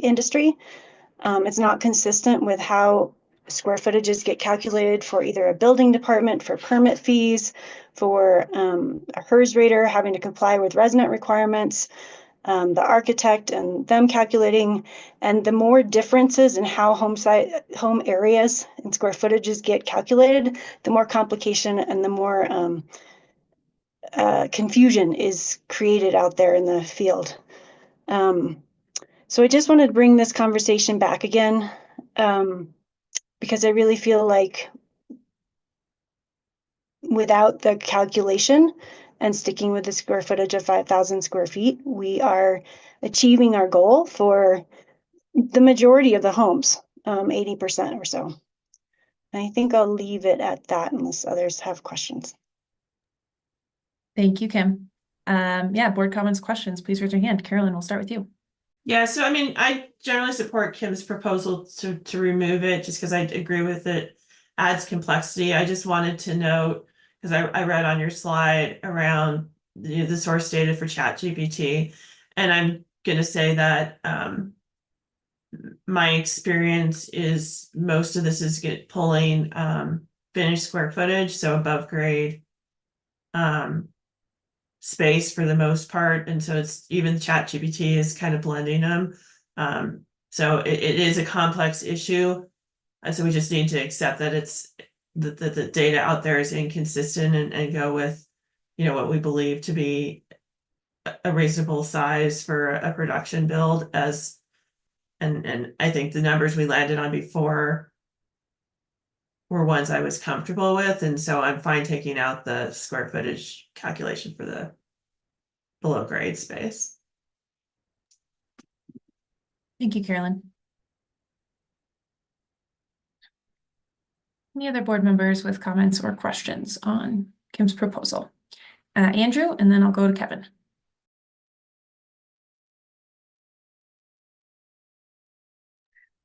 Andrew, don't forget to unmute yourself.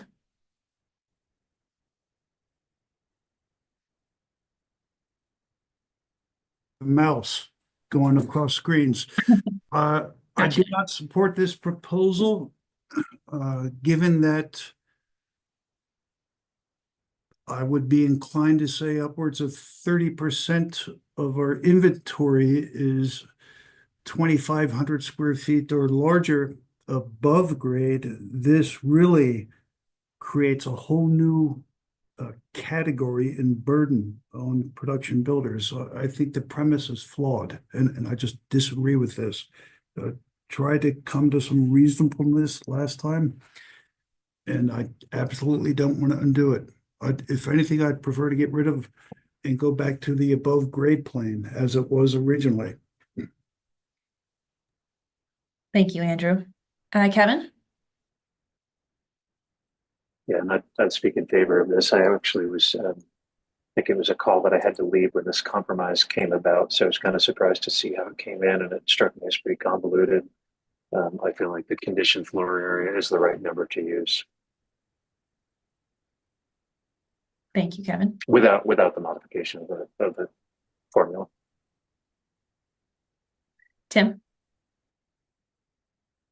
Thank you. I think it was quite often I've seen there's very little discussion about a lot of these changes, and this one in particular, on the impact of the cost, the increase in cost to comply with these sections of the code.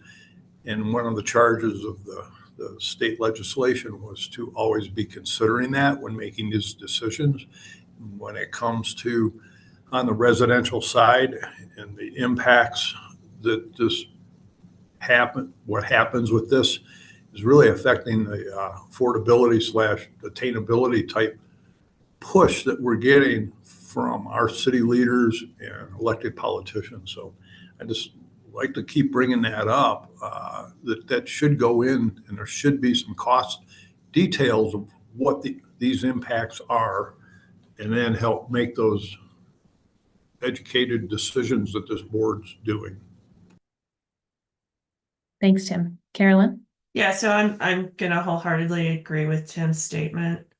I think the whole point of the large homes and setting the more stringent requirement is acknowledging that these are not homes that are intended to be affordable, and they have luxury items attached to them that are causing disproportionate impacts. And so I think we were very deliberate in ensuring that we're setting a base code that's appropriate for the average home, or the normal home, and really only looking at this increased requirements for ones, again, that are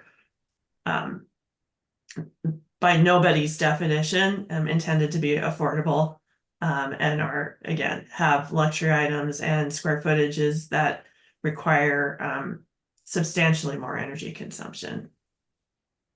So just want to offer that up. And then to Andrew's point,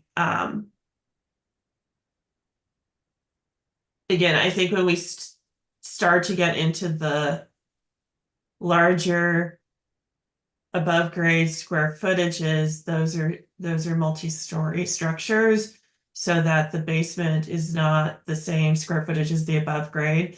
And so I still think that the area we came up with for conditioned space is still representative of a size larger than what we see the majority, if not all, production builds. Still welcome numbers to show us that we're wrong on that. But that's what I attempted to do, again, going back to the previous discussion, to look at, we're not seeing production builds that are 4,000 square foot ranches with a 4,000 square foot basement. They're 4,000 square feet above grade with a couple thousand in the basement, consistent with the ground floor. So I still think we're okay in terms of capturing production builds, and I haven't seen anything that changes my opinion on that. Thank you, Carolyn. I'll go to Jess and then I'll go to Kristen. Yeah, 2 points that I wanted to make. First, just the fact that this does help to address some confusion. We were in a local building code update stakeholder meeting recently talking about above grade and below grade, and there's just general confusion among builders in our community about what that means and how it's measured, and there's different definitions in development codes. So I think the more straightforward we can make this, the better. And then also to Carolyn's point, addressing that cost issue. I brought this particular home up before. There is a home that I drive by every single morning on my way to work. It is roughly 7,500 square feet total finished square footage. It is listed for well over $1 million. So when we talk about, I mean, of course, I know the community that I live in, but when we talk about affordability, people like me are not buying that home. Thanks, Jess. Kristen, over to you. My concern about this is I recall from our discussion last time that part of the reason we were comfortable moving up from 5,000 to include 50% of below grade space was several people argued that below grade space used significantly less energy on average. And I'm worried that increasing this to just a straight shot 7,500 could result in increased energy consumption. And I'm curious if anyone has thought about that or has a good rationale as to why it should be effectively increased to that large. And Kristen, just making sure we are all clear here. I think what and Kim, and this might be what you're doing. We are trying to change the way we measure the square footage, not adapting the thresholds for what a large home would be, which was 5,000 square feet, and or changing the threshold for the extra large home, which was 7,500 square feet. So I just wanted to make sure that was clear. So it's just removing the equation, not changing the number. Okay, I do appreciate that. Thanks. Yeah. Kim, was that what you were going to jump in and share? Do you have any thoughts to add? Yeah, I'll just share, I guess, the rest of the rationale that I didn't speak on earlier was that I recognize that there's an assumption that below grade means that likely it will use basement area will use less energy, but I don't think that that's necessarily always an accurate assumption, especially for the homes that use so much energy beyond normal. And we have a lot of homes in the mountains that are built into hillsides. So every single layer, except for maybe the top layer, might be at least half below grade or partially below grade, with then the rest of it glazing. So it's not necessarily always an accurate assumption that just because it's below grade, it's going to use less energy for that floor. And I think that that's the point of using ERI software modeling or the energy performance modeling software, is to then account for all those different variables. And that's what gets triggered by these size categories. So I just wanted to bring that, hopefully that explanation made sense and helps address Kristen's question. It does. This is a thorny topic. I'm still not happy with it, but I guess I can compromise. I don't think anybody's happy with this. But it is what it is at this point. Thanks, guys. All right. Well, I don't see any other board hands raised. So if you'd like to add a final comment, please raise your hand. Otherwise, I'm going to advance us to the poll for this proposal.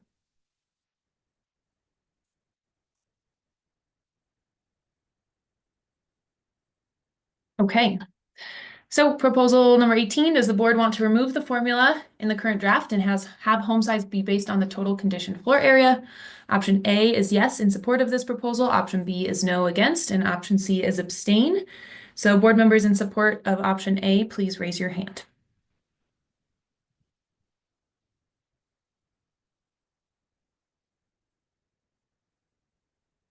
Keep your hands up. Some hands are trickling in. Okay. I see 11 hands raised for option A. Thank you, guys. You can lower your hands. Board members against this proposal, option B, please raise your hand. All right, I have 6 votes for option B. Thank you, guys. You may lower your hands. And any board members abstaining from this vote, please raise your hand. All right, 0 abstentions. So this proposal passes with 11 votes to 6. So this proposal will move forward. Thank you all for your thoughts on that. Carolyn? Yeah, just one final comment, and I know, again, inviting folks to submit us representatives of what accurate data we can use to capture what is a typical production build. Again, I think when I went and looked at about 5 different production builders around the community and looked at all their floor plans. And so when I said, you know, this is what I think is a representative size, it's still my desire not to split what's a typical home into a large or not large home, but to rather have the base code apply to them. We just still have not seen any numbers come through that are providing us better evidence than what we've captured. So I just want to, you know, before we finalize this, we certainly would consider additional information if people want to submit to us what is a better reference source of what's a typical home size. Because again, a typical home size should be part of the base code, and then it's the disproportionately larger consumers that we're trying to capture with the large home and extra large home categories. So I just want to say that. Thank you, Carolyn. And any folks from the public who want to submit that information are welcome to email Adam, and we will make sure that that gets passed along to all of our board members. All right, the next home size proposal is back to you, Kim. So turn it over to you again. Great, thank you. So part of my rationale, I will just drop based on the recent vote. But again, just back to home sizes of if 7,000 square feet and above is 10%, likely less, of the homes built in Colorado. And the data that we discussed in the previous meeting was that 7,500 square feet is 98%. I just ask us to consider, you know, what category of home should be considered extra large. I don't know how many of you have homes that are over 7,500 square feet or 10,000 or 13,000 or even larger in your areas, but we do have quite a few jurisdictions in our state that have net zero requirements for smaller categories, starting at 5,000 square feet, for example, in Boulder County. And I think that we have evidence and studies show how much more energy per square foot those homes use than a regular home. And I think that should be factored into our consideration as to what we determine to be an extra large home. Thank you. Thank you, Kim. Any board member comments or questions or thoughts on Kim's proposal? Andrew, go to you first. If the last proposal overturned what I thought to be a reasonable compromise, I don't think the 7,500 should be touched because it's already been touched by virtue of the other. I see this as attacking it twice and not in the interest of the residential industry. And I continue to hear too much about GPT being correct all the time when most studies I read say it's wrong 60% of the time.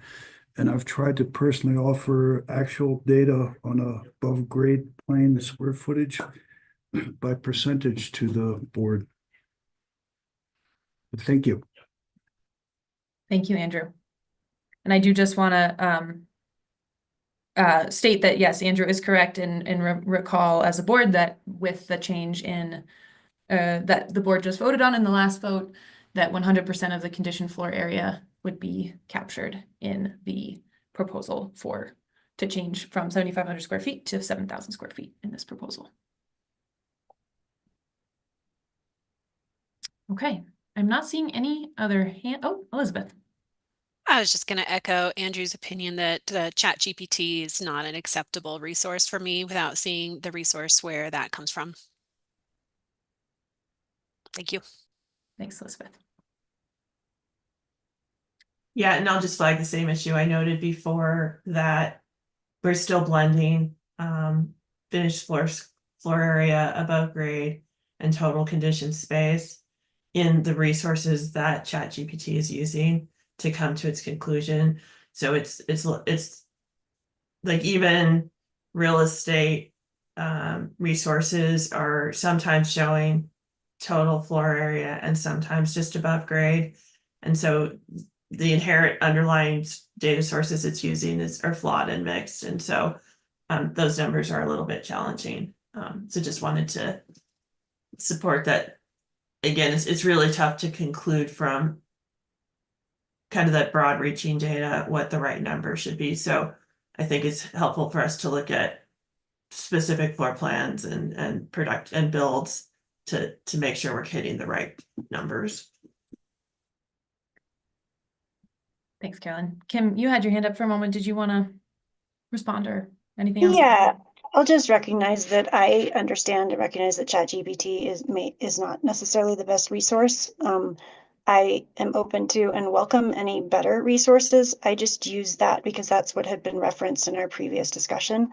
And frankly was the easiest and only methodology that I found. But if somebody has access to a different resource that would help with the facts here, I'm certainly open to that.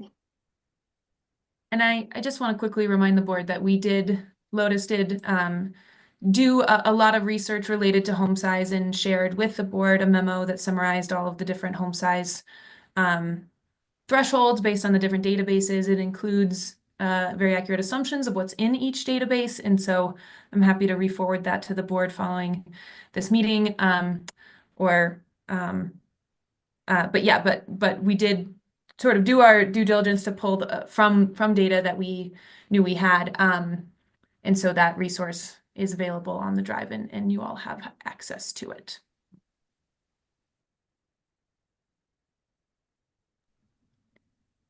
Okay, I am not seeing any other hands, so I think I'm going to move us to our straw poll. Does the board want to reduce the extra large home size category from 7,500 square feet to 7,000 square feet? Option A is yes in support of this change. Option B is no against this change, and option C is abstain. So board members in favor of option A, please raise your hand.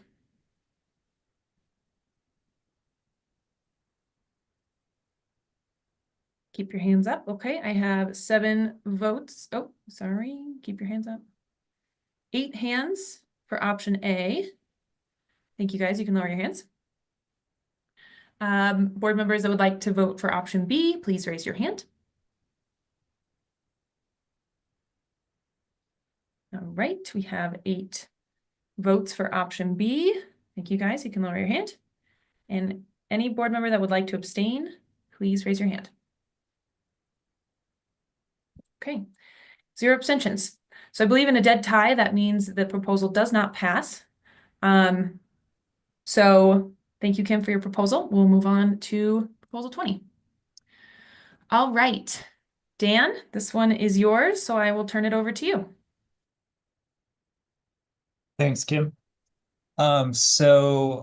With the extra large home, we have limited it to just the ERI, if I remember correctly.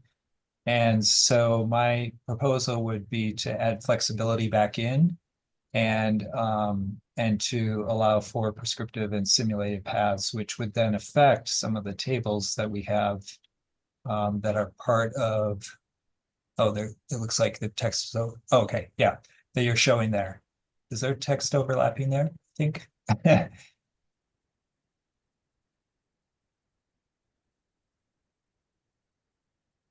And so my proposal would be to actually remove the table and just say everything would need to, or all, both below and above 7,500 would apply to the section, the three sections. And then I added in for the above 7,500 into table 405.2 parenthesis 1, like you're showing, and 408.2 parenthesis 1 for energy efficiency credit requirements. And this was brought up again by builders in my jurisdiction, just saying that it seems like we're making it more restrictive by just limiting it to the ERI and not allowing all three pathways. So that I wanted to bring that up for board discussion. Thank you, Dan. And I am happy to move back and forth between slides. Apologies, my formatting got wonky right before this meeting. But any board comments, questions, or thoughts, please raise your hand. And Adam, I will start with you. Yeah, no, I think I have a few concerns with this proposal. I think the first concern is one of consistency and noting that the ERI path that was adopted for those homes over 7,500 square feet is net zero. Very, very, pretty low ERI targets and requirement to offset all energy use with renewable energy, right? And I don't think we can make a straight-faced argument that the proposal here for the simulated performance path or the prescriptive path is equivalent to that, or frankly, in my opinion, comes even close to being equivalent to that. And so I think that would give me a great pause to create two options for compliance that are not nearly as stringent as the third option for compliance. So that's one concern. I think the other concern, and I think it's been raised a few times in this meeting already, is noting that some of these larger homes do involve a lot more complexity, a lot more sources of energy use, a lot more very large sources of energy use, snowmelt systems, amenity loads, all those kinds of things. A lot of that can be accounted for through other kinds of modeling. And I just want to make sure that we're, prescriptive credits, I don't know, get us to being able to really help drive down the energy use or offset the energy use from those large loads. Like, I don't think having the difference between 5 additional credits is going to really make a significant dent in driving down the energy use from those particular types of homes and the energy that they are consuming. So I think for those reasons, I would oppose this proposal. Thank you, Adam. Andrew, I'll go to you. Adam, if I back up briefly, I support the proposal.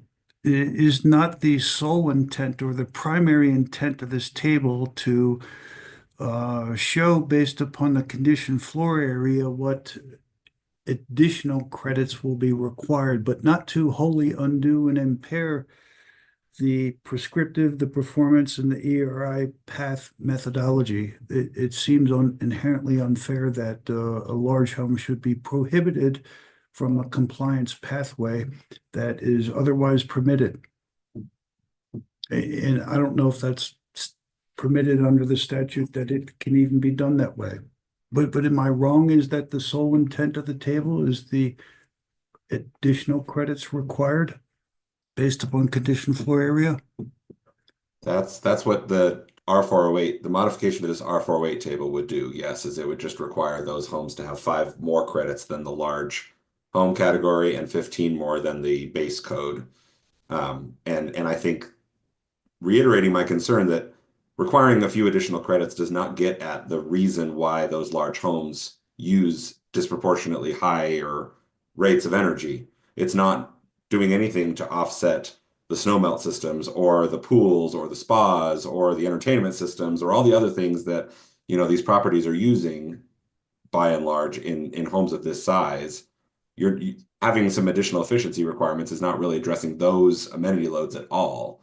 Whereas requiring higher performance rates and offsetting those that cannot be necessarily improved through efficiency with renewable energy is directly addressing those. So that's where my concern is, that it's really requiring some additional credits is misaligning the problem that we're trying to solve, misaligned with the problem we're trying to solve. By throwing back in the basement area in the conditioned floor area, I think it just put my belief upside down on some of the logic that I was previously supporting. That I think the credits, if the credits aren't sufficient in of themselves, then maybe you should add additional credits. But to pull the rug out from under a builder just seems unfair and not the correct way. Okay, thank you, Andrew, and thank you, Adam. Ron, go to you. Yeah, so in Boulder County, we've been using a system that does require the ERI pathway for larger homes. We've been doing that for quite a while at this point. The reason that came about was prior to requiring just the ERI path, we set about looking to improve the prescriptive pathways for these very large homes that would get us the equivalent energy efficiency. So we were essentially taking these large homes that had these low ERI scores, and then going back, working from them backwards to say, okay, what would be a prescriptive pathway to achieve this level of energy efficiency? And the prescriptive tables that we created out of that exercise were filled with things that were just simply absurd. It just doesn't work. So as the house size gets quite large, the prescriptive table is just inadequate to get you anywhere near those energy efficiencies. Now, could you come up with a table and credit system that got you something that was equivalent? I think it probably is possible, but it would be a tall effort and confusing, and probably not something that would have to be constantly updated and tweaked over time. I think it would just be a mess. So for our builders, they actually really appreciate just the flexibility they have of working within the ERI system, the prescriptive system, a prescriptive path for those large homes. It's just a mess. Thank you, Ron. I'll go to Kim, and then I'll go back to Andrew. I was just going to echo and agree with everything that Adam stated related to the rationale for the appendix being brought in to address extra large homes with the extra amenities and energy uses, and the fact that renewable energy to achieve net zero helps to accommodate for those. But I also fully agree with Ron that as in my experience, the larger the home gets, typically the larger percentage of glazing and other aspects that reduces the overall thermal performance of the building is. And so the ERI pathway actually creates the most flexibility. I don't have experience with simulated building performance, but comparing the ERI pathway to the prescriptive pathway, as Ron was saying, it removes a lot. The ERI pathway allows for a lot of flexibility and methodology to meet the criteria for those homes, instead of prescripting it, which then restricts what can be built. Thank you, Kim. Andrew, back to you. Thank you, Kim. In a way, if I agree wholeheartedly with Ron and Kim, why does everybody want backstops? Why can't I have an ERI without backstops for everything then? You need the. Oh, sorry. I was gonna answer your question. No, but what's already in the code should be sufficient. Now, you're trying to put guardrails up on both sides, and it seems unfair to do that. So if one wants just solely an ERI here, it should be permissible everywhere. And if you say it's permissible everywhere, that's not really true, because you added additional items that I don't think should be there. Go ahead, Ron. Yeah, I mean, just a simple. There's other reasons as well. I would, but if you just overpower a poor building envelope with a giant sized system, a PV system on the roof, that would be a reason why a backstop system is necessary. Thank you, Ron. Carolyn, I'll go to you next. Yeah, I was gonna say, as long as we exclude solar from contributing to the ERI, I would support Andrew's proposal of not requiring the backstop and just going with an ERI pathway. Again, to Ron's point, the importance here is we don't want to allow solar to compensate for a poor envelope.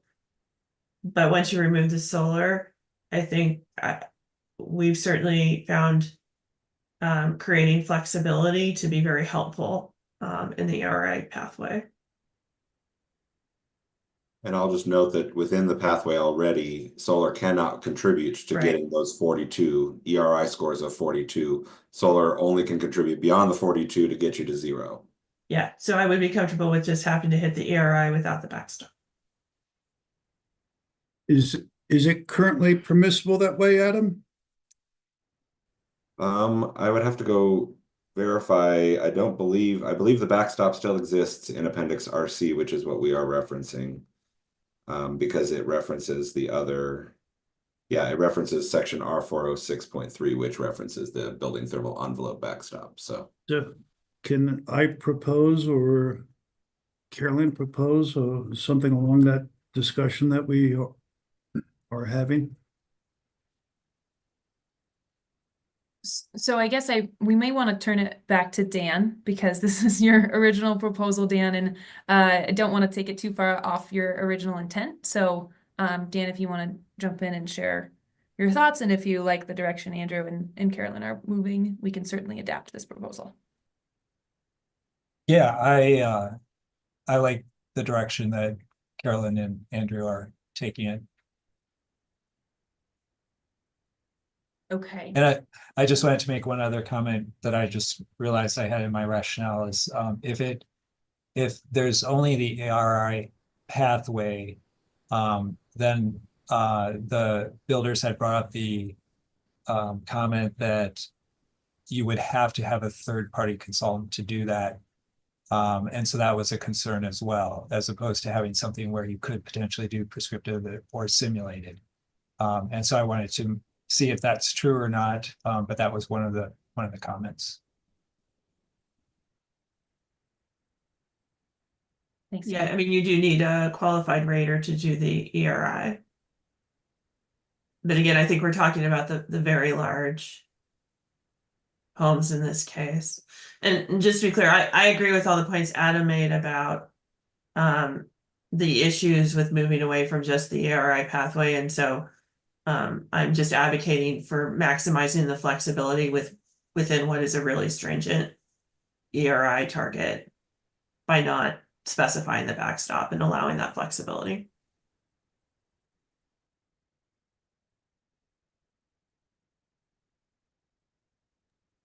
Okay, so to make sure I'm capturing this correctly, and we will not have the code language on the slide, but we are proposing to amend Appendix RC to remove the backstop requirements in achieving the ERI scores that are required under that appendix.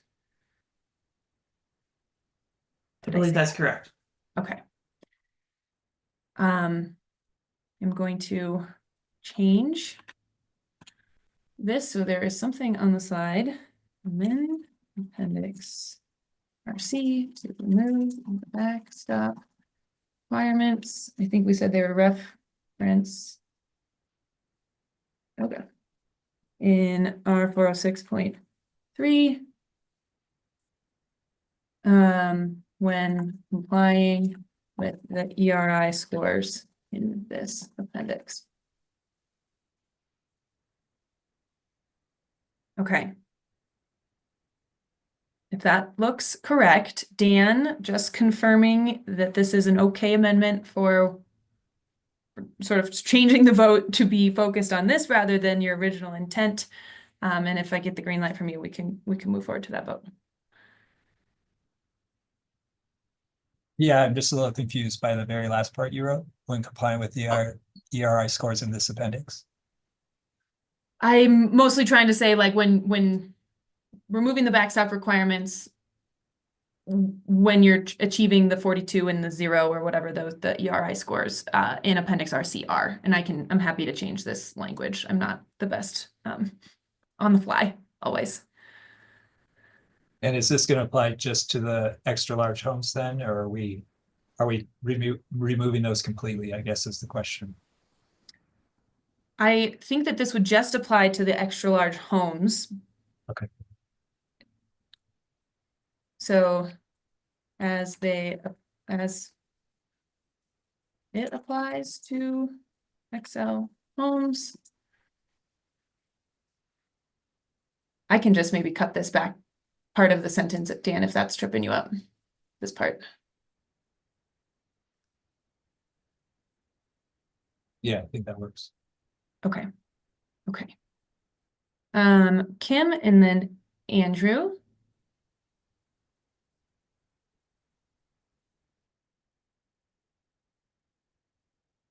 I guess I'll just start out by saying I'm not in approval of this proposal. However, with the edits made to it of the idea of removing the backstop requirements from the table R4 6.3, from my experience of working with homes to try to achieve a low HERS score, I don't believe that homes would be able to achieve the HERS score of 42 without at least those backstop items as part of their thermal envelope. So I just kind of wanted to bring that to people's attention because those backstops are prescriptive, they're basic. And normally we have to maximize and go beyond those for homes to meet the HERS scores required in the area right now, or the ERI score of 61 in the 2018 code. Yeah, and if I could, Kim, I mean, that's why I advocate for allowing the flexibility, because there's no way you can hit that number and sacrifice envelope.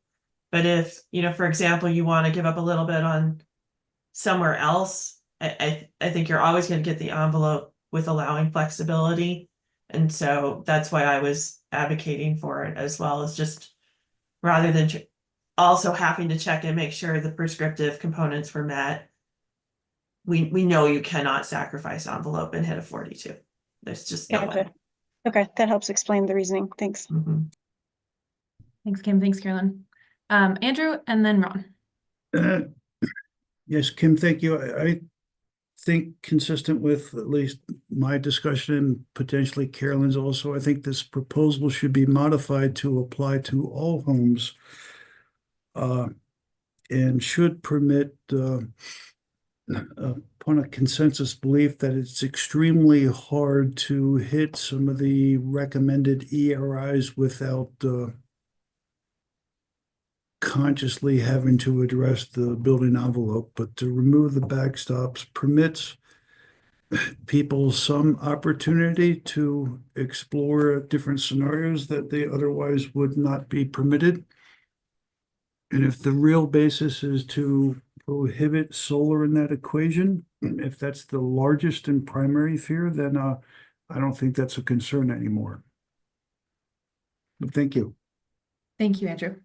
Ron? I could have this confused, but I think this might, just so you know, Andrew, might be making it more stringent, right? To hit a 42 without PV, it's going to eliminate certain architectural decisions, right? There's a wall to overall volume to surface area that is going to get hard to get there. I think it's not impossible, but you're going to end up with some very unusually thick wall systems to get HERS scores that low. I think it's actually going to be easier for most builders to comply with the way that we have it now. versus this modification. Could you try and walk me through that? I look at this modification as is opening up, not supplanting the table, but to remove backstops when one does the ERI path, that the ERI path, if solar cannot be counted towards the index, the approach that a builder takes should not be constrained to mandatory backstops if solar is removed. But if you think I'm missing something, please tell me, Ron, what am I missing? I guess maybe I'm missing something. So in this scenario, what would be the ERI target of a large home? I wouldn't I would open this up not just to large homes, I would open this up to all home sizes. Well, small homes aren't going to have the problem. It's going to be with the larger homes, I think, that are going to have the issue. And I want to be clear that this proposal is only addressing extra large homes. We are not discussing this proposal in the context of homes lower than 7,500 square feet because there was not a board proposal around that. But the proposal could be modified, couldn't it, to include all homes? I thought that was at least a possible path of this topic. Andrew, in order for that to happen, we would need Dan's sort of buy-in on that. So I think, right now, this current proposal on the screen is just looking at extra large homes. Yeah, but to get to Ron's point, Kim, just to answer that question, RC, the 42 is before renewable energy. So it's already has that It's already there. stringency. Already there. And I think to Andrew's point, this is true across the board for all of our ERI targets is we're adopting the targets before the renewable energy. And so in concept, he's not inaccurate in his statement that these are very stringent codes that you can't, targets that you can't use solar to meet. And so therefore the risk of removing the backstops and having consequence in terms of performance is pretty low. So just to answer that. All right, thank you. To bring it back around. Thank you, Carolyn. Adam?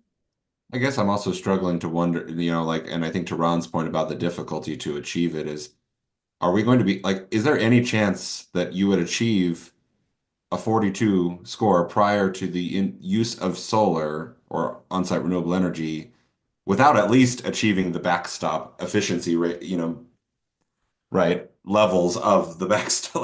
Like it seems almost impossible that you can have an envelope worse than the backstop and still hit a 42. Like that does not track with me at all. I think the other thing I want to point out too is that there are backstops in the simulated performance pathway as well. So then now if you remove the backstops here, then you're just creating misalignment depending on, granted, we're only talking about the extra large homes in this context, but it's like there are envelope backstops in simulated performance as well.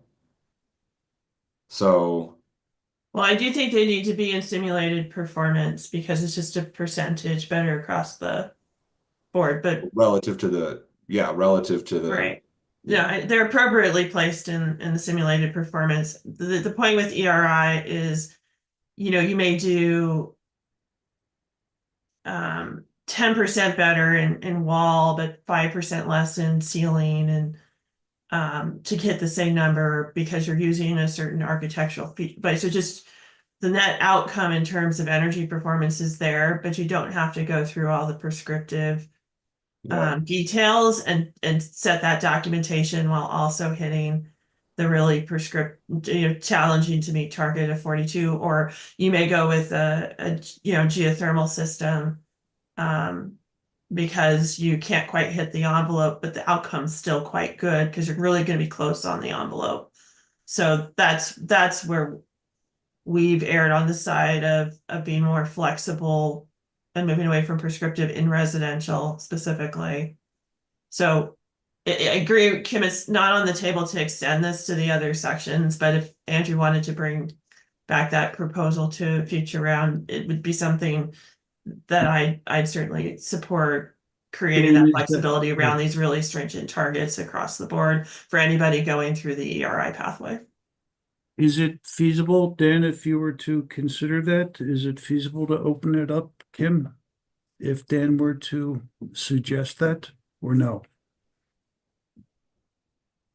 I think if Dan were to suggest that Dan, not to put you on the spot here, and have you make a snap decision, I'll be honest with you all, this is the last meeting to discuss proposals with the board. Anything brought forward after this meeting would need to be voted on, in your own individual silos. There would not be an available time for discussion. And so really want to kind of emphasize that we want to stay focused on those code amendments that we know will have a really big impact. And again, this is why we asked for proposals ahead of the meeting. So Dan, I'll let you noodle on that question from Andrew while we go to the final folks here. Well, I see a hand. I lost a hand. So Adam, I'll go to you next. I don't know. Kevin, did you want to say something? I'm happy to defer to you. I just was going to take exception with procedurally how that was trying to expand the intent of the proposal. Yeah. I also think too, we need to be really clear about what we're talking about with backstops, right? Because I think we're alluding to thermal envelope backstop requirements and certain minimum levels of, certain minimum prescriptive requirements of the thermal envelope. But I think I also want to make it really clear we can't just say backstop, I think writ large, because there are other mandatory requirements in R406 relating to controls and, like lighting system, other things. So I just want to make one clear that we're talking about thermal envelope. Yeah, Two, no, I'm talking about all the backstops. Just You're talking about for all clarity, is I would remove all the backstop requirements, just hit the 42. Okay.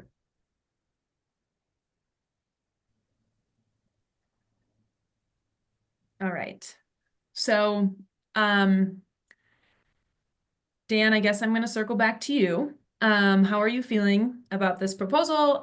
Do you like what's on the screen? Do you want to keep it as is for the vote, or suggest an additional change? Yeah, I'd like to just keep it as is. Okay. Sounds good. So, current proposal 20 is to amend Appendix RC as it applies to extra large homes to remove the backstop requirements referenced in R406.3. I am going to move us along with, for the sake of time. And we're going to change this to adopt updated proposal number 20 as written, or as proposed, I will say. I know that that's not great language, but hopefully we all understand the intent of the question.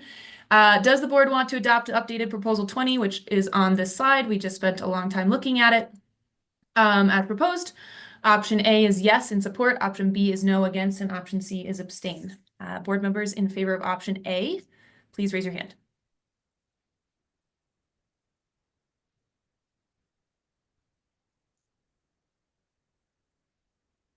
All right, I have 5 hands for option A. Thank you, guys. You can lower your hands.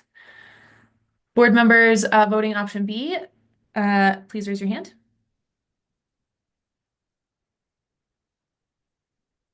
Okay, I have 11. Sorry. You guys can re-raise your hands. I apologize. There was okay, 11 hands. Oh, no, up to 12. I got 12 hands for option B. You guys can lower your hands. Any board members that would like to abstain from this vote, please raise your hand. All right, I have 0 abstentions, so this proposal does not pass, but I appreciate everybody and the discussion and the willingness to be flexible. Alrighty, so we're going to move along now to proposal 22, which was brought up by both Tim and Dan. So either one of you want to jump in to start this proposal? Dan, maybe I'll toss it back to you since you were just on deck. Sure, this is pretty simple, just changing homes to houses because tiny houses is a defined term, and it seems like that was the intent of the language. So it's a defined term in the International Residential Code, according to Appendix BB. Awesome. Thanks, Dan. Tim, anything to add? Nothing. This came from a public comment, so I appreciate the public commenter to bring that up. Thanks. Awesome. Thanks, guys. Any comments or questions on this one?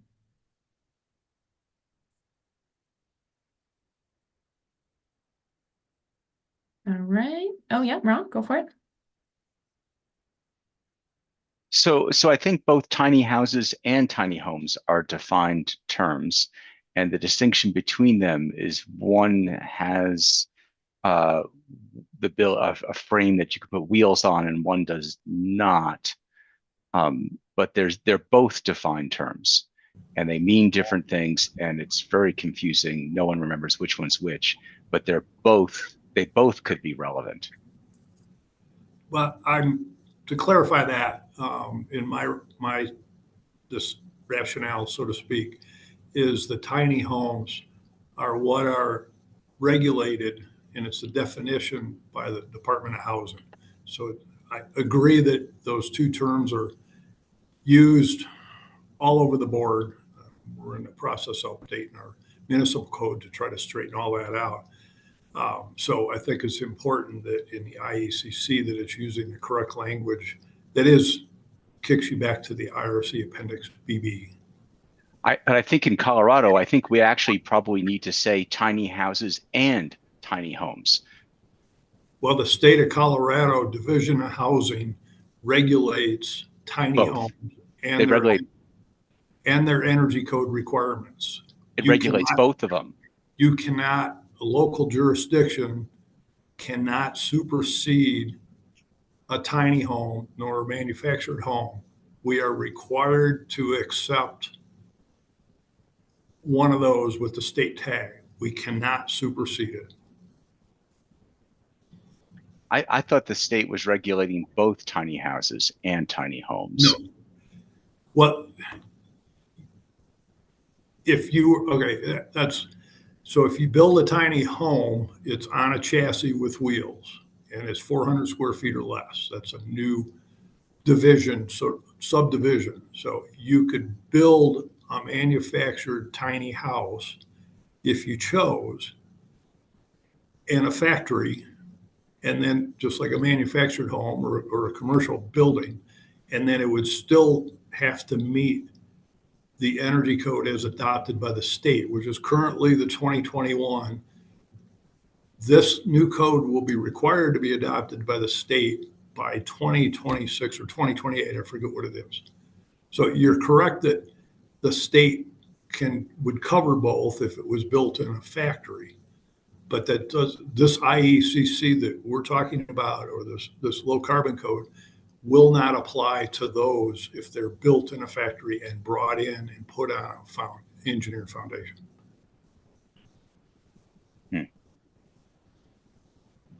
I'm very familiar with that because I've been sitting on the technical advisory committee for the Division of Housing for 15 years with all of that, what they've been enforcing. Thanks. Thanks, Tim. Kristen? I'm in support of this, and I would ask Tim just for clarification for everyone here. Would it be your general opinion that the requirements for tiny homes are generally less stringent than we are seeing here? If it's built under the Colorado Division of Housing, it will not meet this code or the electric ready code or the 2024 IEC base code until the Division of Housing moves forward through rulemaking to adopt the low carbon code or any other energy code. Thanks.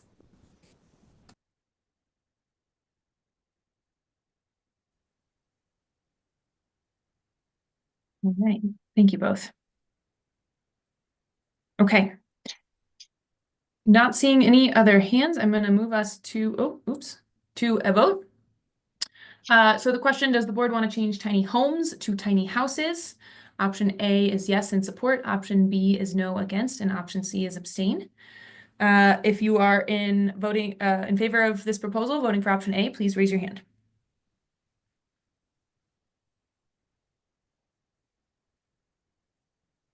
All right, I see 15 hands raised. You guys can lower your hands. Thank you. If board members are voting no against this proposal, please raise your hand. And Adam, I know you voted a yes, so I'm gonna assume that your vote or your hand is not up for no. Okay. All right. Kristen, sorry, is that a no vote? Nope. Okay. Sorry. All good. 0 hands for option B. Any board members that would like to abstain, please raise your hand. Okay. I have 1 abstention. All right. Thank you guys. This proposal passes.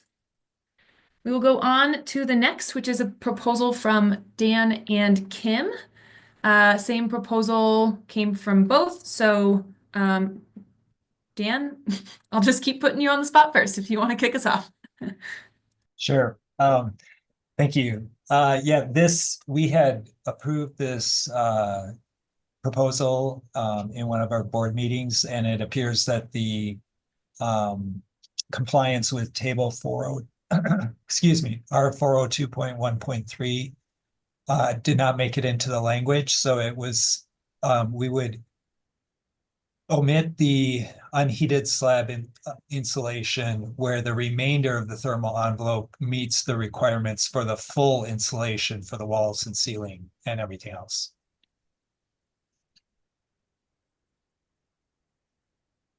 Thank you, Dan. Kim, anything to add to that? No, I think Dan said it pretty well. Just, yeah. Okay. I think it's clear. Thanks. Thanks. Any board comments or questions on this proposal?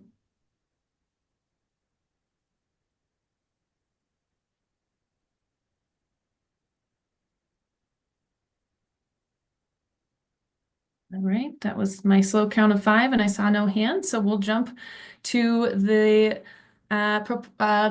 straw poll. Does the board want to revise the exception in section R402.2.13 related to slab insulation as proposed? Option A is yes in support, option B is no against, option C is abstain. If you'd like to vote for option A, please raise your hand.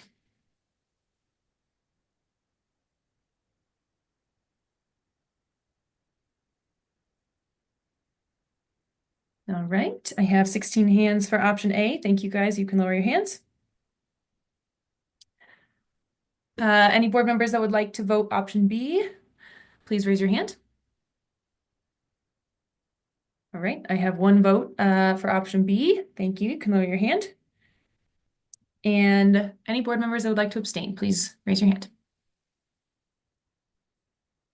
All right, 0 abstentions. So this proposal passes. Thank you guys.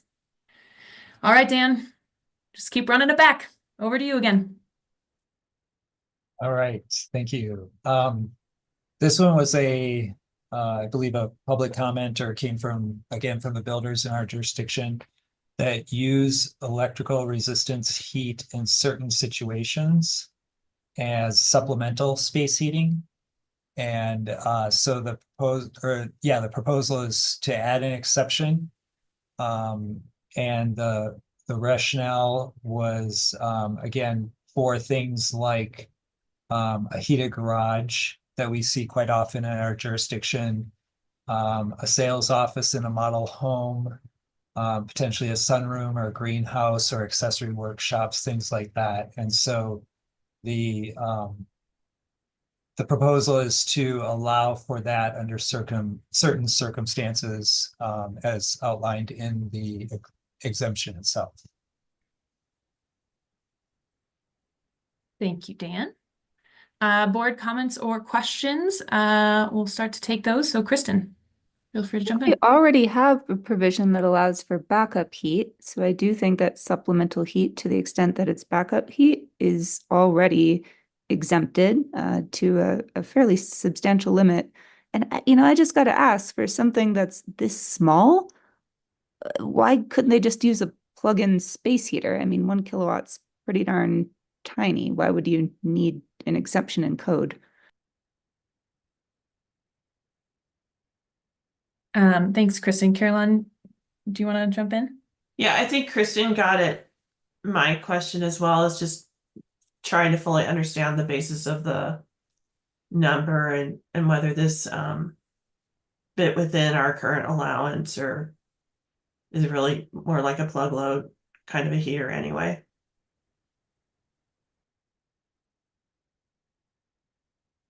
Dan, feel free to jump in. If you got some thoughts. Yeah, so I think the builders that I talked to actually wanted to do 2 kilowatts, but were afraid that that would be immediately turned down, so they went down to 1 kilowatt. We just see a lot of this in our jurisdiction, of not necessarily wanting to use just a plug-in heater. They do want something that's more permanent. And so this was brought up as, and so I would be happy to increase that to 2 kilowatt. If that seems to be more appropriate, if this is already in some way covered by some of the language we have already.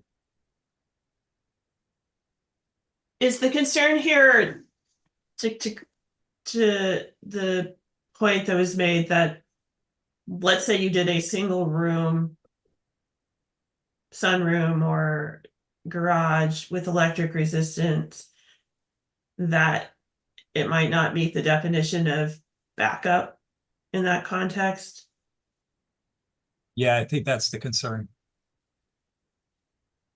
Okay.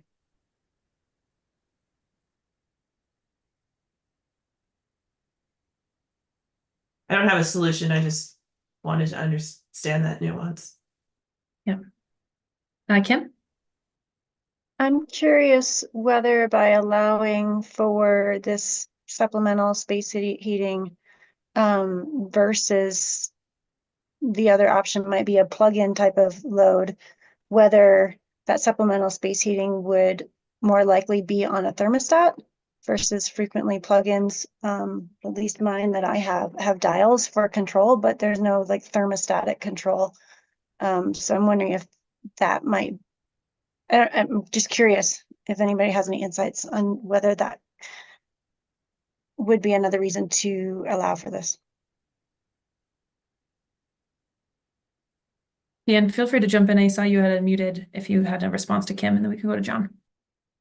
Yeah, Kim, I think that's part of it, because that is part of the proposal, is to have it with the thermostat. So to be able to control that more, like you say, with a plug-in, there's typically a dial, maybe at best. So I think it was to actually be able to control it better. Sorry, just a clarification on that. The programmable thermostat in section R403.1.1 says that the thermostat controlling the primary heating or cooling system shall be capable of controlling. I'll keep digging to see if there's a better location that calls out a system this small. I would argue that this would not be the primary heating system. Thank you, Anna. John? Would there be a condition where people might have more than one supplemental space heat? So say they have a sunroom and then a garage and then, I don't know, a mud room, and it starts to become a conglomeration of multiple supplementals. I guess my concern is that you can see how somebody might game this to get around properly sizing the primary heat. So that's I guess my concern with this proposal. Thanks, John. Kristen? Well, I don't love this. I don't feel very strongly about it either, but I do, to John's point, think that if the board were to vote on this, I would be more comfortable with the vote. If it said something like the combined total not to exceed 1 kilowatt, so that we don't wind up seeing, a dozen of these around a home. And if it's running continuously in the winter, it can add up. 1 kilowatt running continuously is 24 kilowatt hours a day, which, multiplied over the course of a month certainly does add up. Thanks, Kristen. Elizabeth?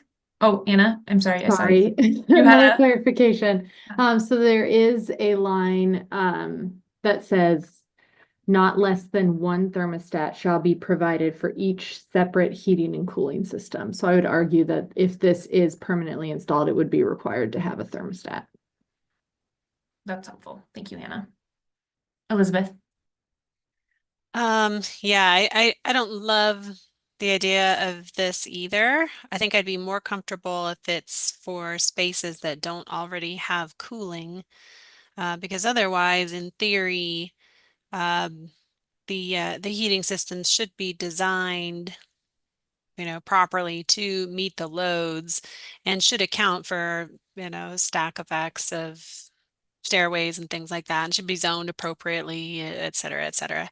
Um, I also did have some people, potentially arguing in favor of having electric or having, like an electric heating element where there is no cooling. So I could see that, for like a sunroom or a garage or something like that. And a 4-foot baseboard heating system, for example, could also fit within this 1 kilowatt type of application.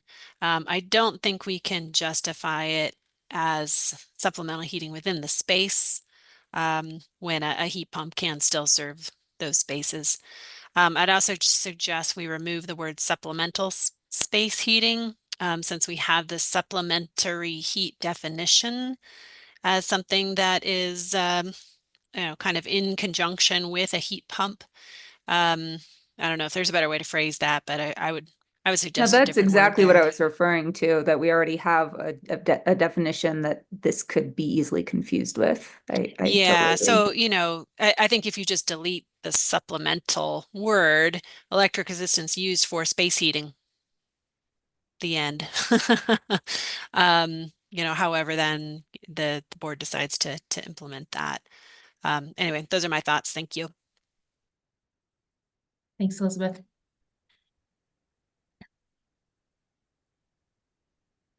Carolyn? Yeah, I think to the discussion, we have to cap that at the structure level. So just for clarification, so it's not just a bunch of 1 kW 120-volt systems going in. So just clarifying.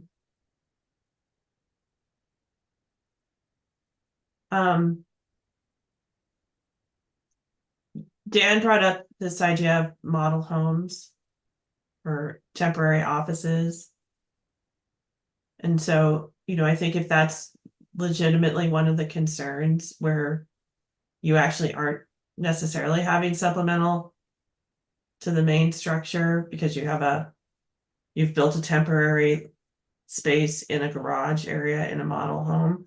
I mean, I think we could add an exception for that condition if that was a concern. So if he wants to break it into two, we could go there as well. Is that sort of system typically uninstalled later, or does it Yeah. remain? Yeah, because they then demo the office space in the garage area and revert it to a garage for permanent occupancy. So I don't know how that's typically treated under the Would there building. would there not be cooling then with that type of system? Well, the house itself is cool because the house was constructed as it would normally be, but then you have this temporary space in the garage area that's housing an office space. But Again, somebody yeah, that's what I politely pointed mean. out That in the Q&A, we don't have model homes in Boulder, so I don't have a lot of experience in how that is treated under building code. So we look to my colleagues, but like I said, if that is a legitimate concern, since it is a temporary configuration, I would have less concern. If we need to fix something there, we can look at it. Thanks, Carolyn. So Dan, there's been a number of ideas kind of tossed around. I'm not sure where you're thinking, where you landed. Happy to Yeah, I advise.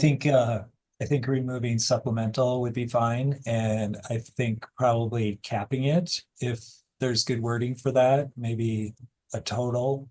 Because I would like to encompass more than just the model homes. I think with the heated garages, the accessory workshops, sunrooms, those types of things as well, where it may just not make sense to have like run a duct to it, or do some kind of separate heating cooling system or something like that. Okay. Maybe after exceed, not to exceed 1 kilowatt, or not to exceed a total of 1 kilowatt. Cumulative total of. Tom? Do you consider removing the 120 volt, because a kilowatt is a kilowatt, whether it's 120 or 240? Good point. Okay. Thank you.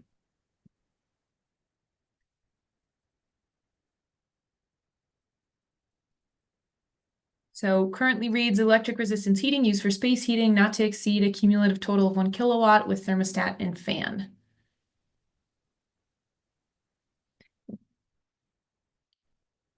Dan, I'm seeing your head nod. Elizabeth, any final notes? Sorry, I was just reading the original text of 403.7.1 when it says shall not use electric resistance for space heating. So I don't think we have to repeat used for space heating. We can just say electric resistance heating not to exceed, right? Yep. Dan? Agree. Yes, I was thinking it would be exemption from saying it shall not be used for space heating. So the exemption would be to use it for space heating. I think if we can just follow the same phrasing for as we've That's done for true. 1 through 3, I think, and it'll be That's a good clear. point.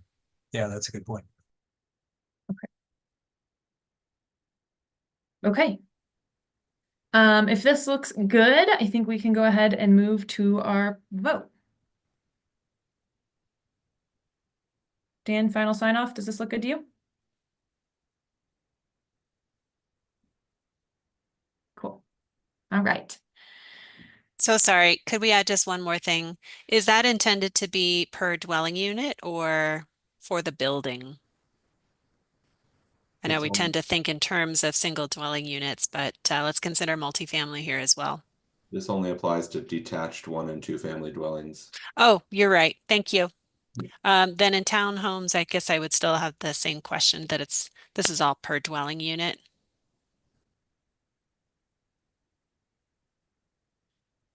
I think, yeah, you can add per dwelling unit there just to be really clear. Okay, thanks.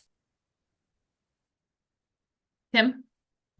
Yeah, to clarify, I think that just the definition of townhouse is a dwelling unit in the IRC, which would come over into this. Yeah, just as long as we're clarifying whether, whether it's per dwelling unit or per building, because a building could still encompass multiple townhomes. Okay. Well, I think if this looks okay to everybody, I'm going to move us to our poll. Good edits, everyone. Okay, so does the board want to add an exception to section R403.7.1 as proposed? Option A is yes in support, option B is no against, and option C is abstain. Board members in favor of option A, please raise your hand.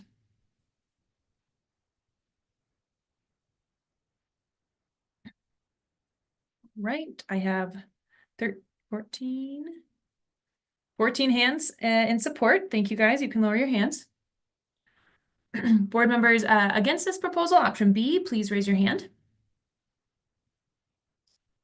Andrew, just making sure. Okay, so 2 board members voted no for this proposal. Thank you, guys. You can lower your hands. Any board members wishing to abstain, please raise your hand. Okay, 0 abstentions. So this proposal will pass. Thank you, Dan. And I'm going to call, so Elizabeth, we'll go to you next. And I just want to name, we have about 10 minutes left. So we'll see if we'll definitely wrap up this proposal and see if we have time for one more before we need to wrap today. So Elizabeth, over to you.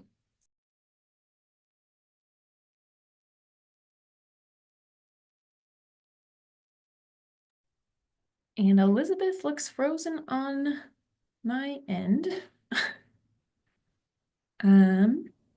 Same here. I think this one's really straightforward. I don't think there needs to be a lot of I'm happy to just share that I think what her intent was here is just that this is making sure that it's very clear that when we're talking about housing size, dwelling unit size for multifamily, that we're not necessarily saying that like if you have one 5,000 square foot unit in a building that otherwise has 1,000 square foot units, that one 5,000 square foot unit has to comply with the more stringent performance targets, but that it would be based on the average of the size of the units in the building. So yeah, if you have 5,000 square foot units and you have 1,000 square foot units, you'd average those out, and the average square footage would be what determines your home size. Thank you, Adam. And I think Elizabeth did end up dropping, so we'll see if she pops back in. But any comments or questions or thoughts on this proposal from board members?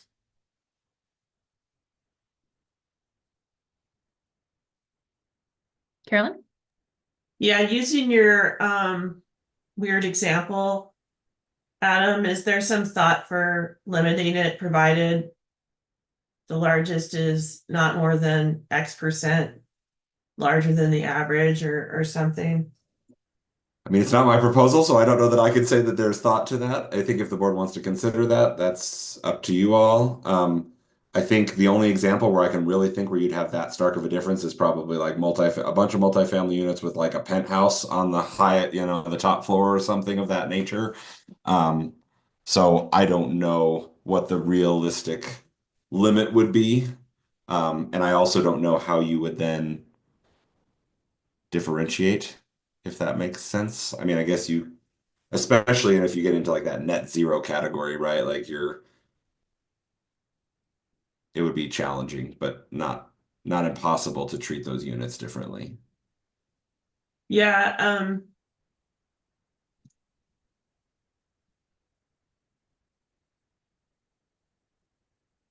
I think I would be more comfortable setting a max.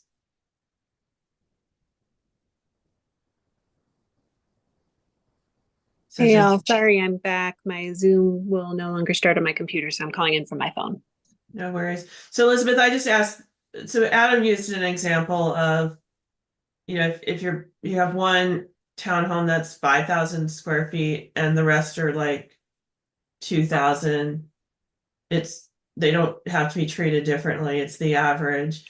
And I just raised this concern about like a huge disparity, and I'm wondering what your thoughts would be about say like provided no single dwelling unit is larger than X, like 7,500 or 6,000 square feet or something like that to allow for this. Yeah, honestly, I was just trying to simplify figuring out what the target was rather than saying each dwelling unit, the average dwelling unit. Like I only want to have one target. So if there's a better way to do that, it just was difficult, like in that scenario, if you've got, differing sizes, how do you set your target? Like, do you do a blended target, which you could also do, make someone do some math, if you've got 9 dwelling units of 2,000 square feet and one of 5,000 square feet, maybe you just average or, do the calculation of the percentage of the target versus the average of the unit size. Either way would be fine. I'm just looking for a simplified way to define your savings target. Hopefully that made sense. Yeah, no, I appreciated the intent. I was just trying to think about the cooking the books opportunity and whether we need to correct for that by setting a max. So Carolyn, while you're thinking about that, I'm going to go to Kim and then Adam. I'll just say I totally appreciate Elizabeth's intent here. Carolyn brings up a really good point. I've done energy audits of multiple condos in one single building, and it can go from anything from a tiny hotel room type of scope to a 5,000 square foot condo within the same building. So I think something along those lines just needs to be addressed with those. Okay, thank you guys. So we're 5 minutes left. I'm not sure we're gonna have time to workshop this and get it to a place that we feel comfortable to sort of raise it as a vote. So Elizabeth, how are you feeling? Would you like to vote on just the proposal as is before we wrap today? Yeah, I think I would. I think the intent is still going to all like work itself out. Like let's say, if I don't know if anybody's looking at table R 405.2 right now, which is the one with the differing sizes. If even if we said, okay, I've got 9 units under 5,000 square feet and I've got 1 unit that's above, the math is still going to work out the same or pretty darn close, I think. But that could be another way to do it if we just add, change the language as to, you have to then calculate a weighted average or something like that. We don't have that defined and we need it. But I'm totally open into ways to do that. So I guess, Kimberly, to answer your question, maybe it would be better to workshop that as a group and save it. Okay. Okay. Well, I think with that, then we will move into our closing. So as you all know, there are a number of proposals we did not get to today. We are also on a very tight timeline where all of the final board voting needs to be completed by May 31st. And we also need to get a final draft put together for you all with changes from today. So you all have enough time to sit with it, react to it, and I'll stop sharing as I talk for the next couple minutes. And be prepared for that final vote. So there are 2 ways we can proceed here.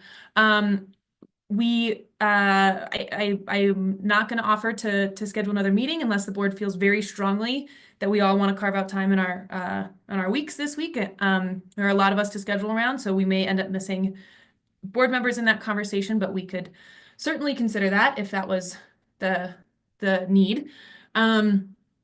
The next best option is to throw the rest of these proposals in a survey.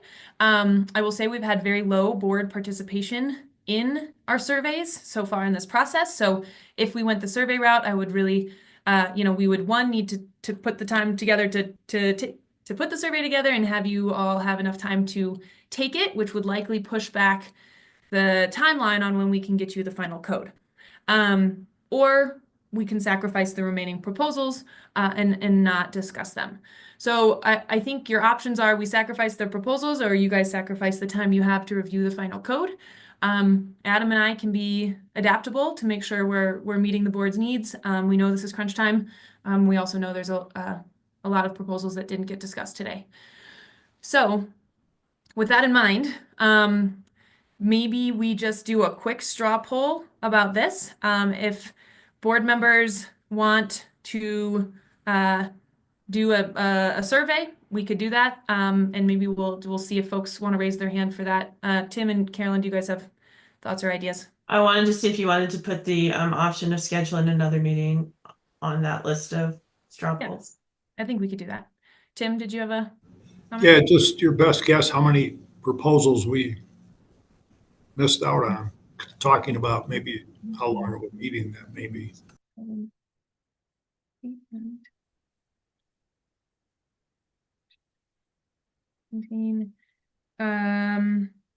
18. So we probably have about 20 proposals left. And we got through 18 today. Kristen? Is there anyone who wants to withdraw a proposal that was not discussed today? And that is certainly something we can ask if we choose to move forward with any of these options. I think we would certainly check with board members to see if they would want to withdraw proposals in light of our time crunch. Okay, so maybe option A here, if you would like for us to try to schedule another meeting, it would likely need to be this week, Thursday or Friday. Please raise your hand when we will do our best to accommodate that. Well, I would love to. I do not have 3 hours to carve out on Thursday or Friday. I apologize. Sorry for me. Same here. Okay, so I see 4 hands in support of a meeting. If folks Why would it have to be this week? So again, I can pull up a calendar. It doesn't necessarily need to be this week, but the main thing that we want to get you all a final code. The voting for the final code package starts May 27th, which is a Tuesday. It is the Tuesday after Memorial Day weekend. That means that you all need a final code package. You need time to review it and time to figure out how you're going to vote on it before Tuesday, May 27th. I think I would offer that we would need at least 2 days to turn around a final code package. We could start working on proposals from today. But we would want to make sure that that is done, and so you all have the time to look at it. We could try for early next week as well, but again, that would mean you all are reviewing the final code package over Memorial Day weekend, which is your choice as a board. We will accommodate. So there's just like trade-offs and Yeah, the reason I ask is I do think I would like another meeting. I think that's much more useful than trying to do it on my own as a survey. But this week is really a stretch. But doing it, let's say Monday of next week, that's a possibility. Do we have statutory leeway to extend the voting portion? We already did by 3.5 months, so no. I mean, like the week of the 26th is it. Well, it has to be, the full board has to vote on every element by June 1st. So realistically, May 31st, which is a Saturday. So realistically, May 30th. So that is where these timelines came from. And that's what we're working with. So working backwards from that, we split up the final voting meeting so that we didn't have one like 4 or 5 hour long meeting on the 30th. I guess that's another possibility, is if everyone wants to make a 5 hour meeting on the 30th, we could also do that and do all the voting on that day so that we'd have a few extra days. But that's, I think the latest, to Kim's point, I think the latest we could have another meeting, if we don't do that, is Monday, like as in 6 days from now, Monday. Monday the 19th. Monday the 19th. Well, Yeah, I guess my concern is that if there's unresolved issues for people, then we're just going to pay for it during the vote. Couldn't agree more. Totally agree. Well, I guess I'm curious, are people available on Monday the 19th? Yes. I am. Yeah, I put in the I am chat, as the well. middle of the day is okay. Yes, I can move things on Maybe Monday. an easier question would be, is anyone unable to accommodate Monday? Jess? What time Monday are we thinking? Would it like a 9 a.m. work on Monday? I don't know if you caught it, but Kevin said he's available 10 to 2 on Monday, and then he had to jump. He did. I think I can move something and make it work. Okay. So we might not capture everybody, but it seems like a majority might be available like 10 to noon Monday. 10 to noon. I could do 10 to noon. Yep. Okay. Okay, I'm seeing general thumbs up. Okay. 10 to noon. And I'm also going to offer that if you can only show up from like 10 to 11 or 11 to 12, please show up for that hour, even if you can't, get your voice in as much of it as you can. Absolutely. Okay. So decision made. We will add a meeting Monday from 10 to noon. We will send a very basic agenda out. It will just be to wrap up every proposal. I'm also going to follow up with an email to the board members. If you submitted a proposal that did not get discussed and you don't feel like it's worth the board's time, or given that we are in such a tight timeline, I'm sure all your proposals are worth the board's time, you feel okay withdrawing it, I would ask for everybody to be thoughtful in that. Let me know if you want to withdraw a proposal. That way we can take it off the list. And we will just continue cranking through this on Monday. The other thing is, just as an addendum to that, Kim, before we get to Dan, your question. Sure. I just want to make it very clear that Monday is the final opportunity. If we don't get through everything Monday, then everything that does not get addressed Monday falls off because we just do not have time. It is our responsibility to make sure we meet the statutory deadlines and all of those things. So just please be aware of that. Please be judicious in whether or not you think your proposal is important that you want it to be considered, and all the proposals that we consider during that meeting next Monday. Absolutely, we need to be as efficient as we possibly can in getting through those. Thanks, Adam. Yeah, Dan? Given that you had grouped together the proposals in these different groups, is it possible to just give us a simple list of what's left? Yeah, I think that that will be the best tact. So I will ungroup and send you all a sort of the updated list of the proposals that we have not considered or were not withdrawn, so that you guys can focus your review for Monday. Yeah, if you have that as the PowerPoint, that's helpful. Yeah, If we you can- already created we it. can send it in PowerPoint form. Sure, we can reorder and send that out. No problem. Yeah, or even what you already had is fine. Okay, absolutely. All right. Final thoughts? Okay, thank you all. We will talk next Monday then. Just quick updates on how voting will, well, why not talk about it, but I will at least tell you, I'll send an email about voting protocols for you all to get prepped for that final voting meeting. So thank you guys. Appreciate you all, and I hope you have a great rest of your week. We'll send out all the follow-up here shortly. Thank you. Thanks, everyone. Everybody. Thanks.